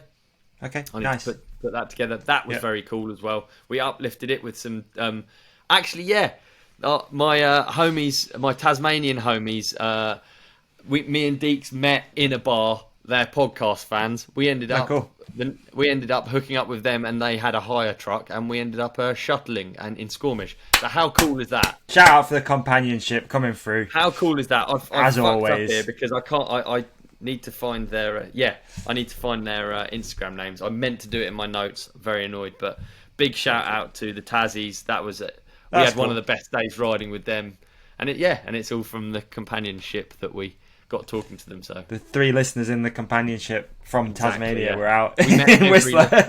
Yeah, exactly. Yeah, that's dope. That's hype. Good work. Appreciate that. That's nice, mate. Yeah, really it was Thank a you, wicked, guys. It was a wicked trip. All in all, had an amazing time. I could bang on about it more. Highlight if you want me to. What's the highlight? Highlight it. Riding highlight. Oh, I was stoked to see Bernard won slalom. I don't want this to turn into just like the friend. We've been riding show. BK, haven't we, for a while? We have been riding BK for a while, but he's killing it right now. I'm hyped for the next couple of races. He's on a high. And the slalom looked really fucking cool. I didn't actually watch it live. I think I was riding those bowhead things, but okay. Yeah. Hey, so actually that's a good point. So World Champs will be this coming weekend, isn't it? Is it this coming weekend or is it the weekend after? This coming weekend. I think it's this weekend, yeah. Okay. I'll have to double check, but I think it is this weekend. It is this weekend. Yeah, so we're not going to have a chance to chat after that because I'm going to be on vacay. So that's annoying. But hey, maybe we can rip something once I get back, like that day or something. Let's do a Skype with you on the beach. That'd be funny as fuck. We could do an Instagram live. That'd be kind of fun. Let's do it. Yeah, let's do it. All right, we'll do that. Okay, we'll do that. We'll post something. Yeah, we'll post something. We'll do an Instagram live. We can. Nice. Yeah. And then I guess... Yeah, I wonder if we can save an Instagram Live and then we just literally post that as the episode for the week. I don't know. We'll work something out. Anyway. We'll figure it out. So yeah, apologies. Yeah. So yeah, I'm still tipping. Bernard's my tip for World Champs, dude. I'll be honest. Bernard is my legit tip for World Champs. I think he's gonna. If anyone's on a high, it's him, isn't it? Yeah, he's still my tip. Let me find out. I'm pretty sure it is. I'm sure it's that weekend because I'm sure I said that I'm going to be on holiday, so we're not going to have a chance to.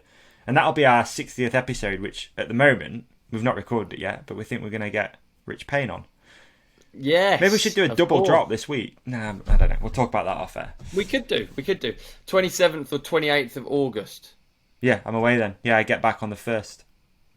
Yeah, indeed. It is this weekend coming up. Wow, wee wah. There we go. All right, we'll work something when I get back. We'll have more mountain biking trivia to talk then, won't we? Yeah, we will. Hey, I've got a new... I always do these. I've got a new segment idea. Please. Oh, we can talk more about Whistler. I'm sorry, we haven't... No, mate, I think I've banged on long enough. I think you got a good summary. I had a great time. Amazing, lovely dude. To see everyone out there. It was wicked. And what a beautiful place. The only other thing I have on my list of things to talk about is bears. But I'd love to hear your segment idea. No, I'd love to talk about bears. I love a good bear. So I've only seen bears from the lift before. Yep. Like bears. Usually the best place to see them, isn't it?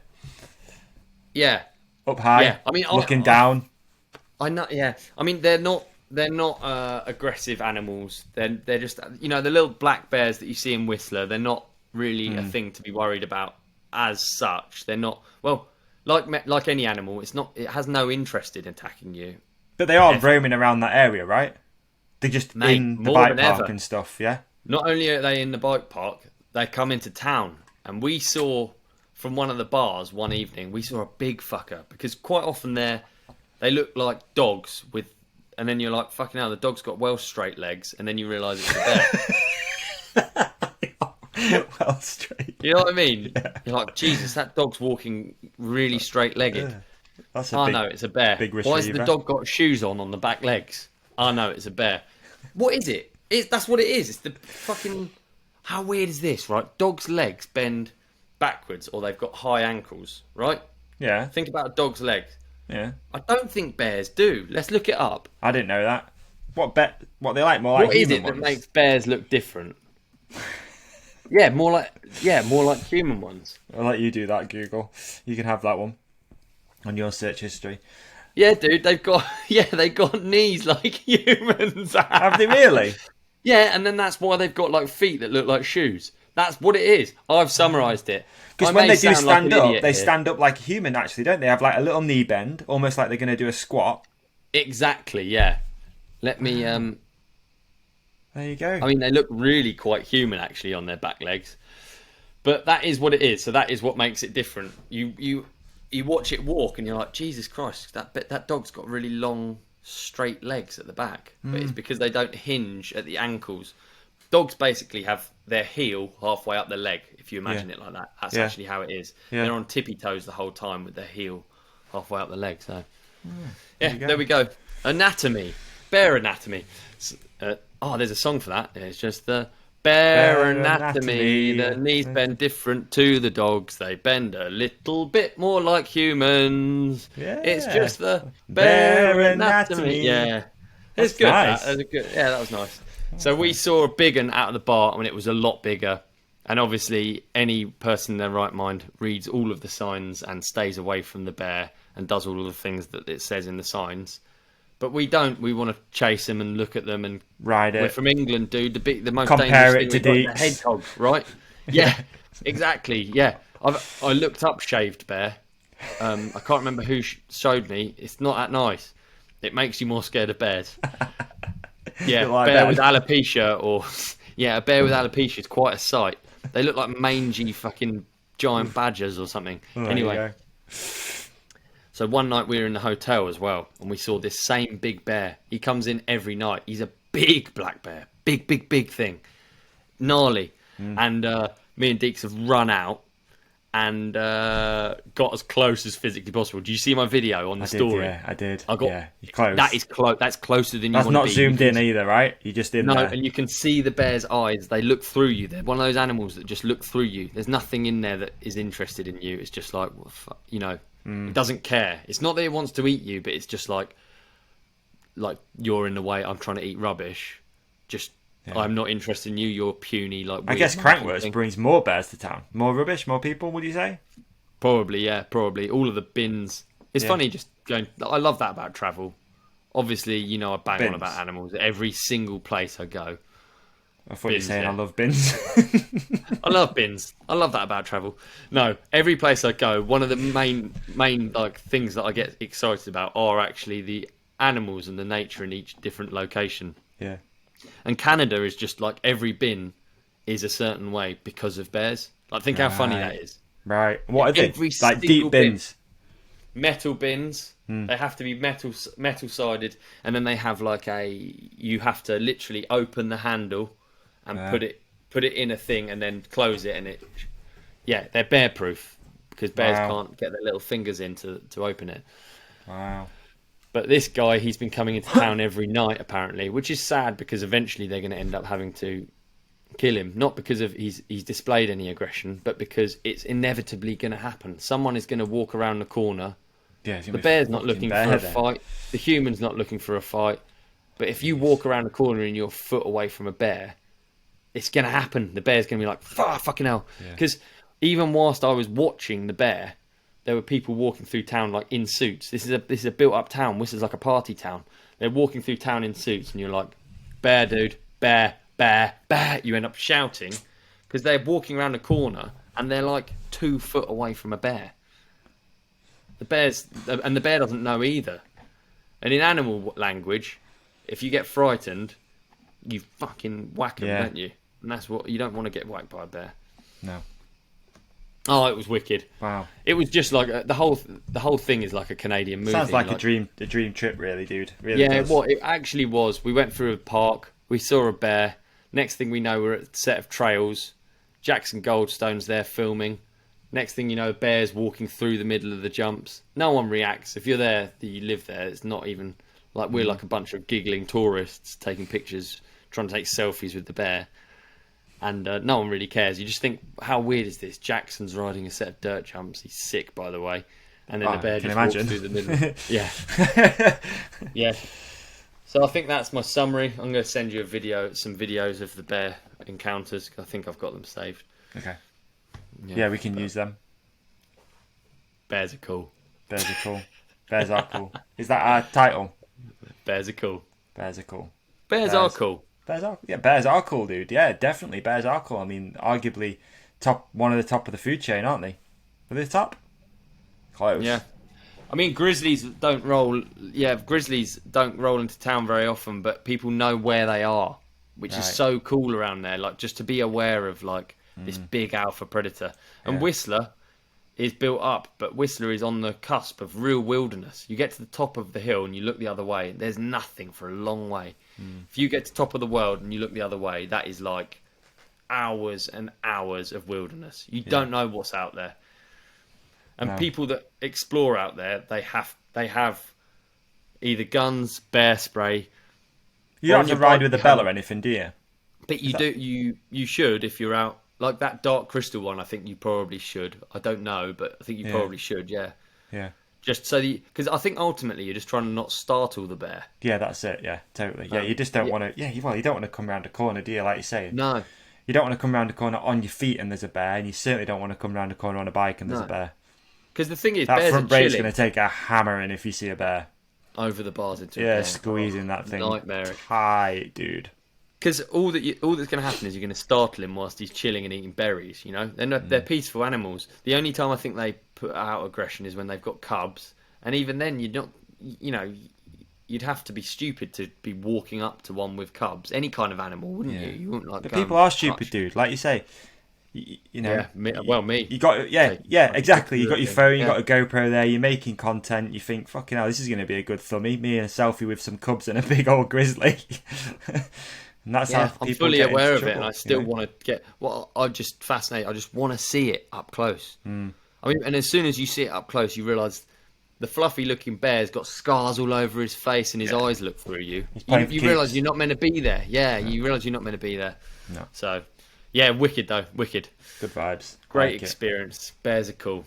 Like it, man. Like it. You've been obviously you've been traveling. You've been doing this. You've been doing that. You've been watching or listening to anything that people need to check out. I'll be honest. I've got no watching and listening. I watched some crap films on the flight. I don't know if it's just me, but like films can get fucked. Yeah, I can't find any at the minute. I love movies though, and I can't find any good ones. Okay. I ended up watching was it called Brooklyn Nine-Nine, the comedy thing? Oh yeah. I've seen that. Planet. Yeah, that's quite funny. Quite funny series. How is it? No, I've got nothing. Is it 10 hours? 9 hours? Something like that. I mean, the whole thing's just I actually don't know. Long way. Not as far as I thought. It was. I went direct, which is cool. Didn't have to stop over or anything. And then my listening, I'm going to go with a really weird one. Do I get the playlist ready right now? I tell you why I'm going to go with it because, well, you definitely won't like it, but it just reminds me of my days in Mexico building tracks. It's by an artist called Farruko, and it's Pepas, and it is just trash music, but it just reminds me. It's right there. I found it straight away. It's come up. Yeah. This will make you laugh when you listen to it. Over 1 billion streams. Yeah. Really mainstream Latin American. I think it's reggaeton. I don't know.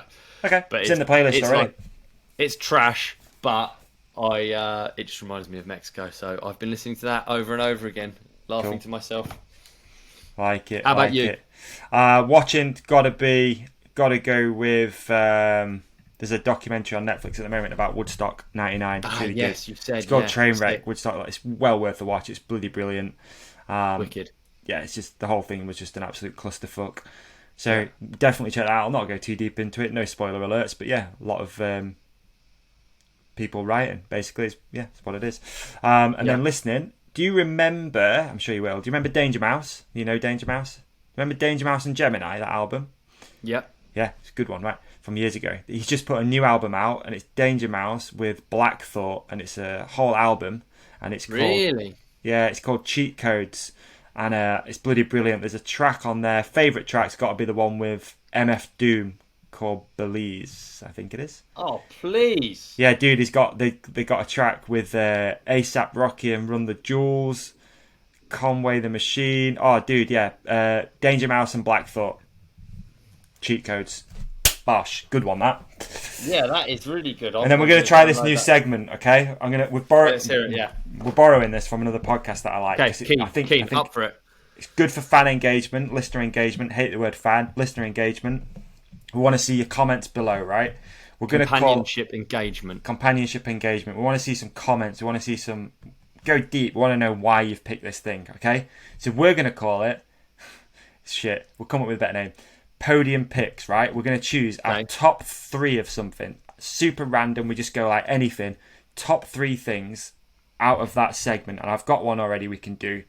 And it's going to be a good teaser as to how this could go, okay? So you're going to choose... third, second, and first, and you've got to give a good reason why you've chosen these 3 things, okay? Okay, got you. Okay, so we're going to do this week, we're going to do like soda or fizzy pop. So what are your top 3? Oh, that's good, yeah. Top 3 fizzy pops and why?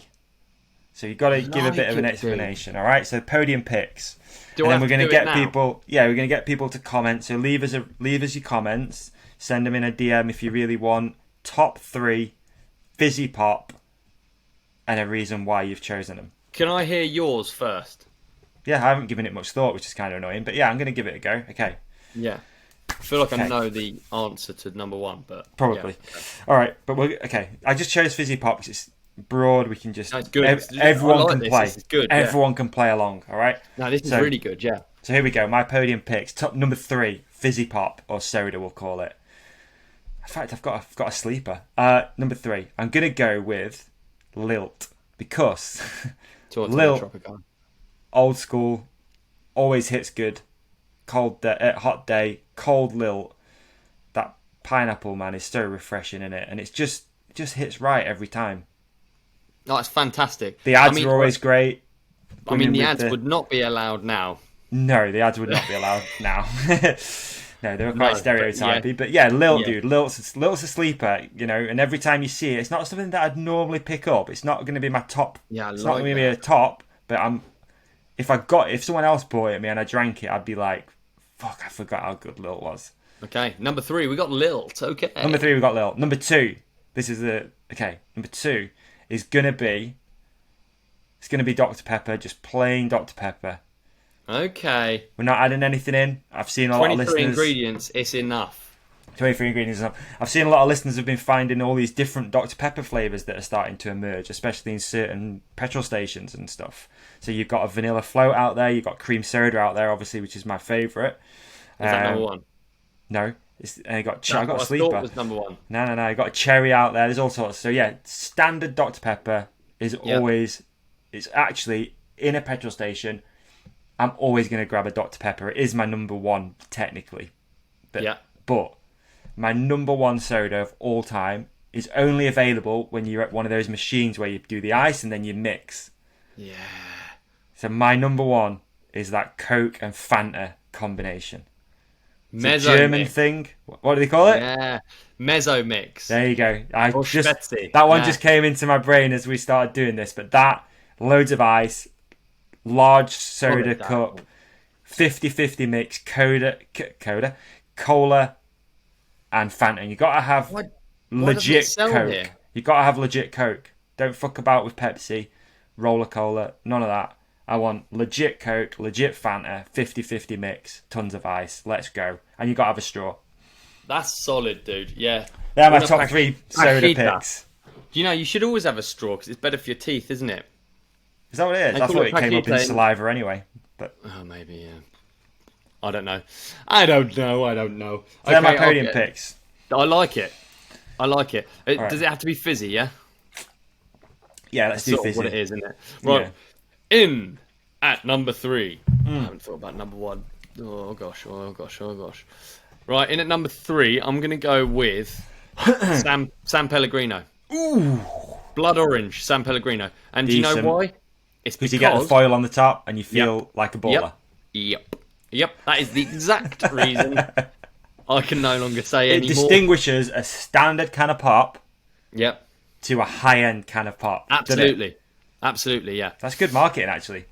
It does. It 100% is what they've done. It is what they've done. That's all it is a bit of foil. Just a can and a nice bit of graphic design. The graphic design, again, comes back to what we were talking about earlier. It has heritage. In at number 2, I'm going to go with the good old-fashioned. I'm tired. I've done 100 miles on my road bike. I'm low blood sugar. There's only one thing I need. Yeah. It's a can of 2 Smoke, a Coke, a standard full-fat red Coca-Cola. That's what I'm talking about. I've had moments in my life where nothing can be better than a Coca-Cola. You know what I mean? It was in there, man. I reckon if I had to choose a top 4, if I had to choose 4, like number 4 would be a standard Coke. I mean, technically, I had it at number 1, but it's true. But just a can of Coca-Cola. I'm not even talking a glass bottle. I'm talking you're really down, low blood sugar. Yeah. There's nothing better than that. And I'm not really a fizzy pop guy. I normally just have sparkling water. And there is still nothing better than a Coca-Cola. In at number 1. Number 1. Drum roll, please. I think you're going to like this. Number 1, we got Orangina. I love Orangina. Nice. That have bits in it. It has bits in it. Orangina is just the dream. It makes me think of French holidays when I was younger. Oh, nice. It brings back memories as well. That soda brings back a memory. Oh. I don't know if it's orange juice and lemonade or if it's just orange juice and sparkling water. But I've got 2 orange things there. You can see there's a theme going on there. But I would say it's less sweet and more natural than the San Pellegrino Blood Orange. Oh, it's got 12% citrus in there, mate. There you go. Orangina, and the bottle as well. It's its own shape. It's like a little bong or something. Very nice. Love an Orangina. Big fan. That's a good one. That's my podium picks for soft drinks. Send in yours. Looking forward to it. I want to see him. Let's see him in the comment section. Let's get some conversation going. And I'll let you pick next week. If we did you like the segment? Is it a good idea? Love the segment. I love it. It's really good. If you're brave enough as well, we want your videos. If you think you can do this would be really good actually. If someone sent in a video, that'd be rad. We've got some, dude. I'm so sorry. I forgot as well. Well, that brings us on to the next segment. We don't have podium picks videos though, do we? No, we don't have podium picks, but we are gonna. Should we officially launch the WhatsApp thing now? Like, People have been using it. Yeah, let's That's do it. the thing. People are using it, but we've not really spoke about it. So here we go. Let's drop it. Okay, we're gonna launch the TRC hotline. It's launching now officially. The TRC hotline is a WhatsApp number which is linked to the podcast, and here it is. It's not going to be there. You can, if you can just imagine the number, it's right there. Like you can see it, you can envision it, and it's right there for you. So you can. What's the number? The hotline number. Dude, I don't know because I don't know how to find numbers on phones. Then. Okay, here we go. No worries. It's down in the show. It's in the show description. But how do you find what the phone number is? Hey, let's not worry about it. We can put that in afterwards. If we do this, then it's guaranteed to be in. Come on, Davi. Point down. There you TRC go. Hotline. Benny, TRC hotline is right there. So you can actually, I have just thought of it because I text myself from it yesterday because I've got no friends. I have to text myself. The TRC hotline number is 07849 860 510. Oh, I wish we had a really like 121 211. You know what I mean? Or it'd be like 23 23 55. There was a insurance company or something when I was younger, and I remember the radio ads, and their logo was an owl, and their phone number was 282820. The dream. That's good, isn't it? Yeah. And I think I've just read out someone else's phone number. So bleep that then. So I'm just doing a quick test at the moment, mate. I don't think that's. No, it's come through. Okay, it's come through. Okay, it is right. It is right. Although it does have 2 phone numbers on here. Anyway, this is confusing. We should have thought about it a little bit more before we launched it. But anyway, we've got a TRC hotline. It's a WhatsApp. You can send in your videos just like Graham has done. He's sent in a listener question. Excellent. Let's kick this thing off with Graham's listener question from the videos. 1 hour 43. Okay, we're going to do a listener question. 1 hour 43:51. So shall I just play it through the microphone for now? Yeah, do it. Perfect. I like the videos. Here he is. That's Graham. Hey, look at Graham. You right, dude? Here he is. Hey, Davi. Hey, Olly. Hope you're good. So I've got a question for you about World Cup racing. A friend and I were chatting the other day, and it looked like after Bruni crashed, you could see a little green light on the handlebars. And we were chatting about what that might be. One view was it could have been to do with active suspension, and the other was it could be split times. And it raised the question from me of why wouldn't World Cup racers use ship-to-shore radio so they know where they are position-wise, if any lines haven't worked from somebody that's just gone down beforehand or something that's pulled out, a big rock or whatever else. So, yeah, why don't they use ship-to-shore radio with an earpiece so the riders can hear what's going on from their teams? Cheers, guys. Great question, Graham.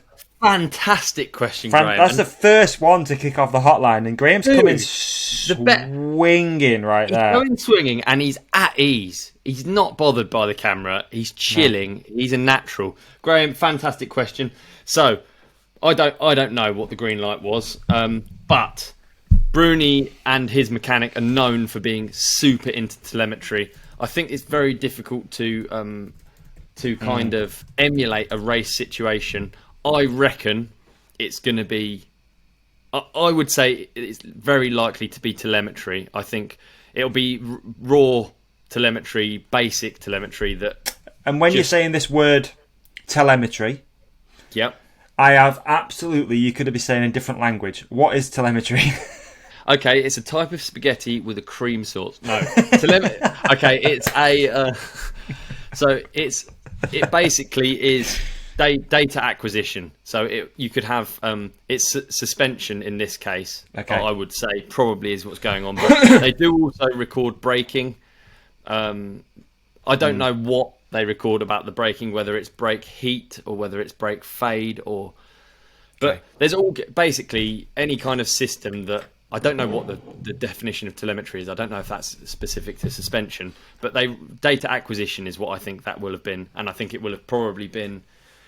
I mean, the green doesn't necessarily mean like fastest or go. It could just literally mean that something's switched on.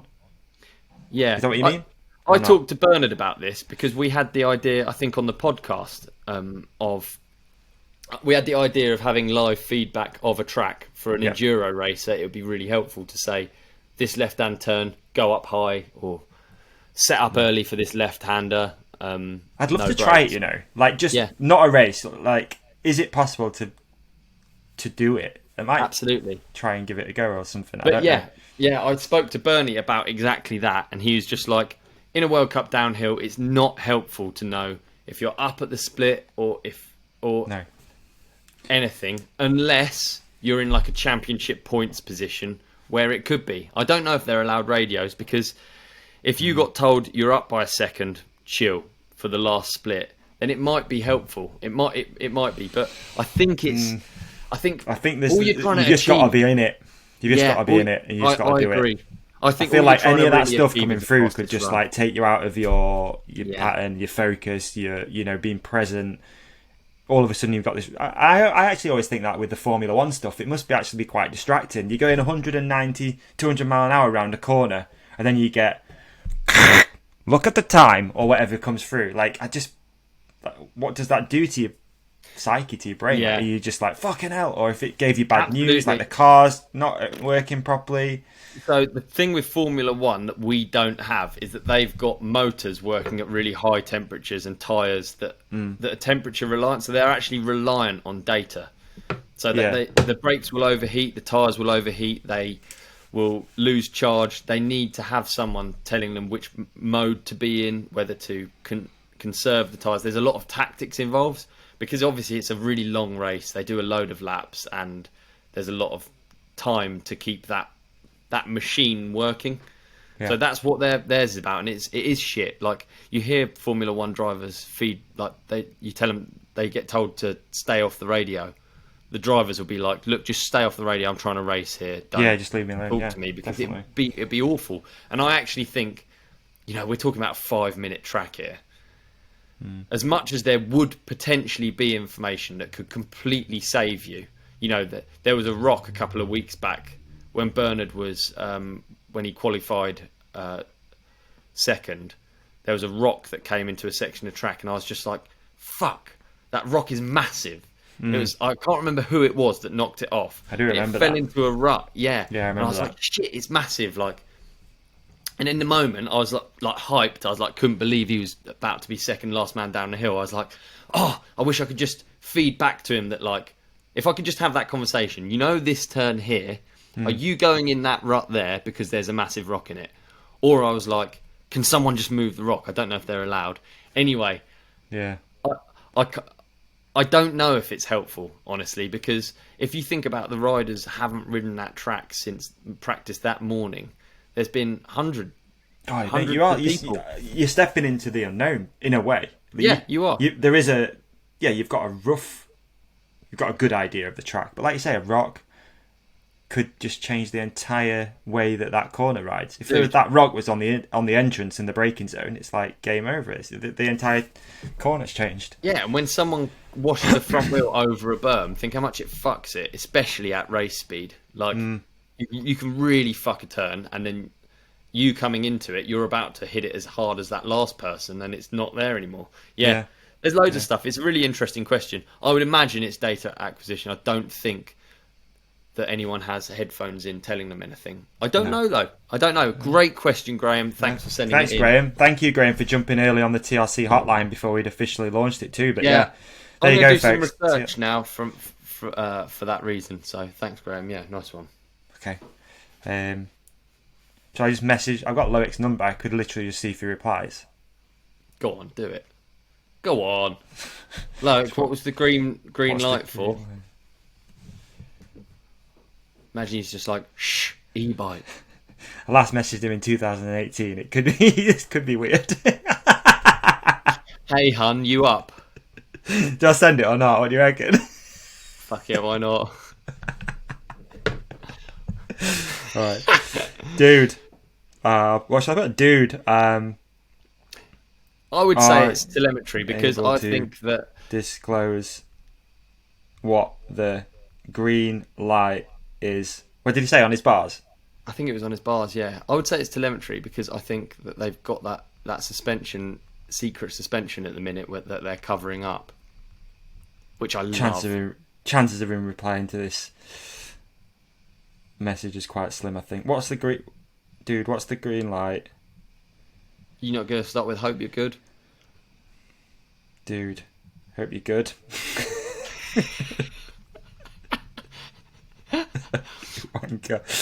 Oh, okay. All right, we'll fire this message off now. Dude, hope you're good. Are you able to disclose what the green light is on your bars? Had a listener question on the podcast and would love to know for sure. So far, we love from David brackets TMZ. Ejector seat. Yeah, do it. Yeah, wicked. Okay. Could be an ejector seat. You never know. Could be. I think enduro, I do think there's an advantage that could be had in enduro, but downhill, I just don't know. In the olden days when qualifying didn't have points, when Bren was on Honda, Greg had a guy trackside. Basically, they knew it was going to rain the next day, so Greg wanted to qualify, but as low as possible, so that he could get off first on a dry track. And then the track was going to deteriorate. So they had a guy with a stopwatch and an umbrella. Greg would come down his qualifying run, pull off to the side, sit for an allotted amount of time, whether it's 5 seconds or whatever, drop back in. How cool is that? Yeah, it's pretty cool. It's pretty cool. Shit, yeah, that's pretty cool. All right, should we do some other listener questions? See what we've got going on in here. We got any more videos? No, we haven't actually. We've got there is a few, but they're sort of like there's a lot of ones for entering the stands competition still. Okay, cool. Got you. Yeah. We got our boy who won the wheels sent a nice video of the wheels. Brilliant. So that there's stuff, let's get straight on to listener questions. We're coming up to 2 hours, dog. You can tell we are actually. Well, why don't we save a bunch of these listener questions for later as well? Obviously, we're going to be recording again this evening. Let's do that. We'll save some. Graham had such a brilliant listener question. Then why don't we actually just end on that, and we can end on a note where we're all questioning whether it would be good to have someone in our ear telling us what to do. I think I actually don't ride. I actually pause music or podcasts when I go down a descent. That's how weird I am. That's how bad I do that actually. I do that. It depends. I'll be honest. Unless it's one that I know really well and there's a good song on, I'll be like, this kind of fits. I'll just vibe to this while I cruise down this track. Excuse me, dude. I'm just taking some riding with music. Love to hear your answers. Yeah, I'd love to hear your answers. Yeah, I think dope, but dude, we've got so many questions. This is insane. Perfect. We'll do them next episode. Not been back for a little while. Next episode, it will almost be a listener question episode. Yeah, tune into the next episode to see if Loic actually responds to this random text from me. And, I like it. Yeah, thanks everyone. We appreciate it. Obviously, I put a thing out the other day as well, talking about some of the issues we've been having. We are trying to level this shit up. We are on a timestamp all the time, this, that, and the other. I'm not going to go too far into it, but we do appreciate you. If you're listening, watching, like, subscribe, leave a comment. Also, shoot a review wherever you listen, whatever. Slide that 5-star thing across. It helps the show massively. We couldn't be doing this thing if it wasn't for you, and that's genuine and real. Genuinely wouldn't be doing this if it wasn't for you. The companionship, whether you've listened to one episode or hundreds, it's much appreciated. We don't take your time for granted. Big time. And that's it, and that's that. We're going to record again in a couple of hours, aren't we? Later on, episode 60, which I think will be Rich Payne. It's either going to drop in 2 days or 7. So we'll figure that out. We might do a double drop. Who knows? And yeah. All right. Perfect. Thanks for listening to TRC, the Ride Companion 59.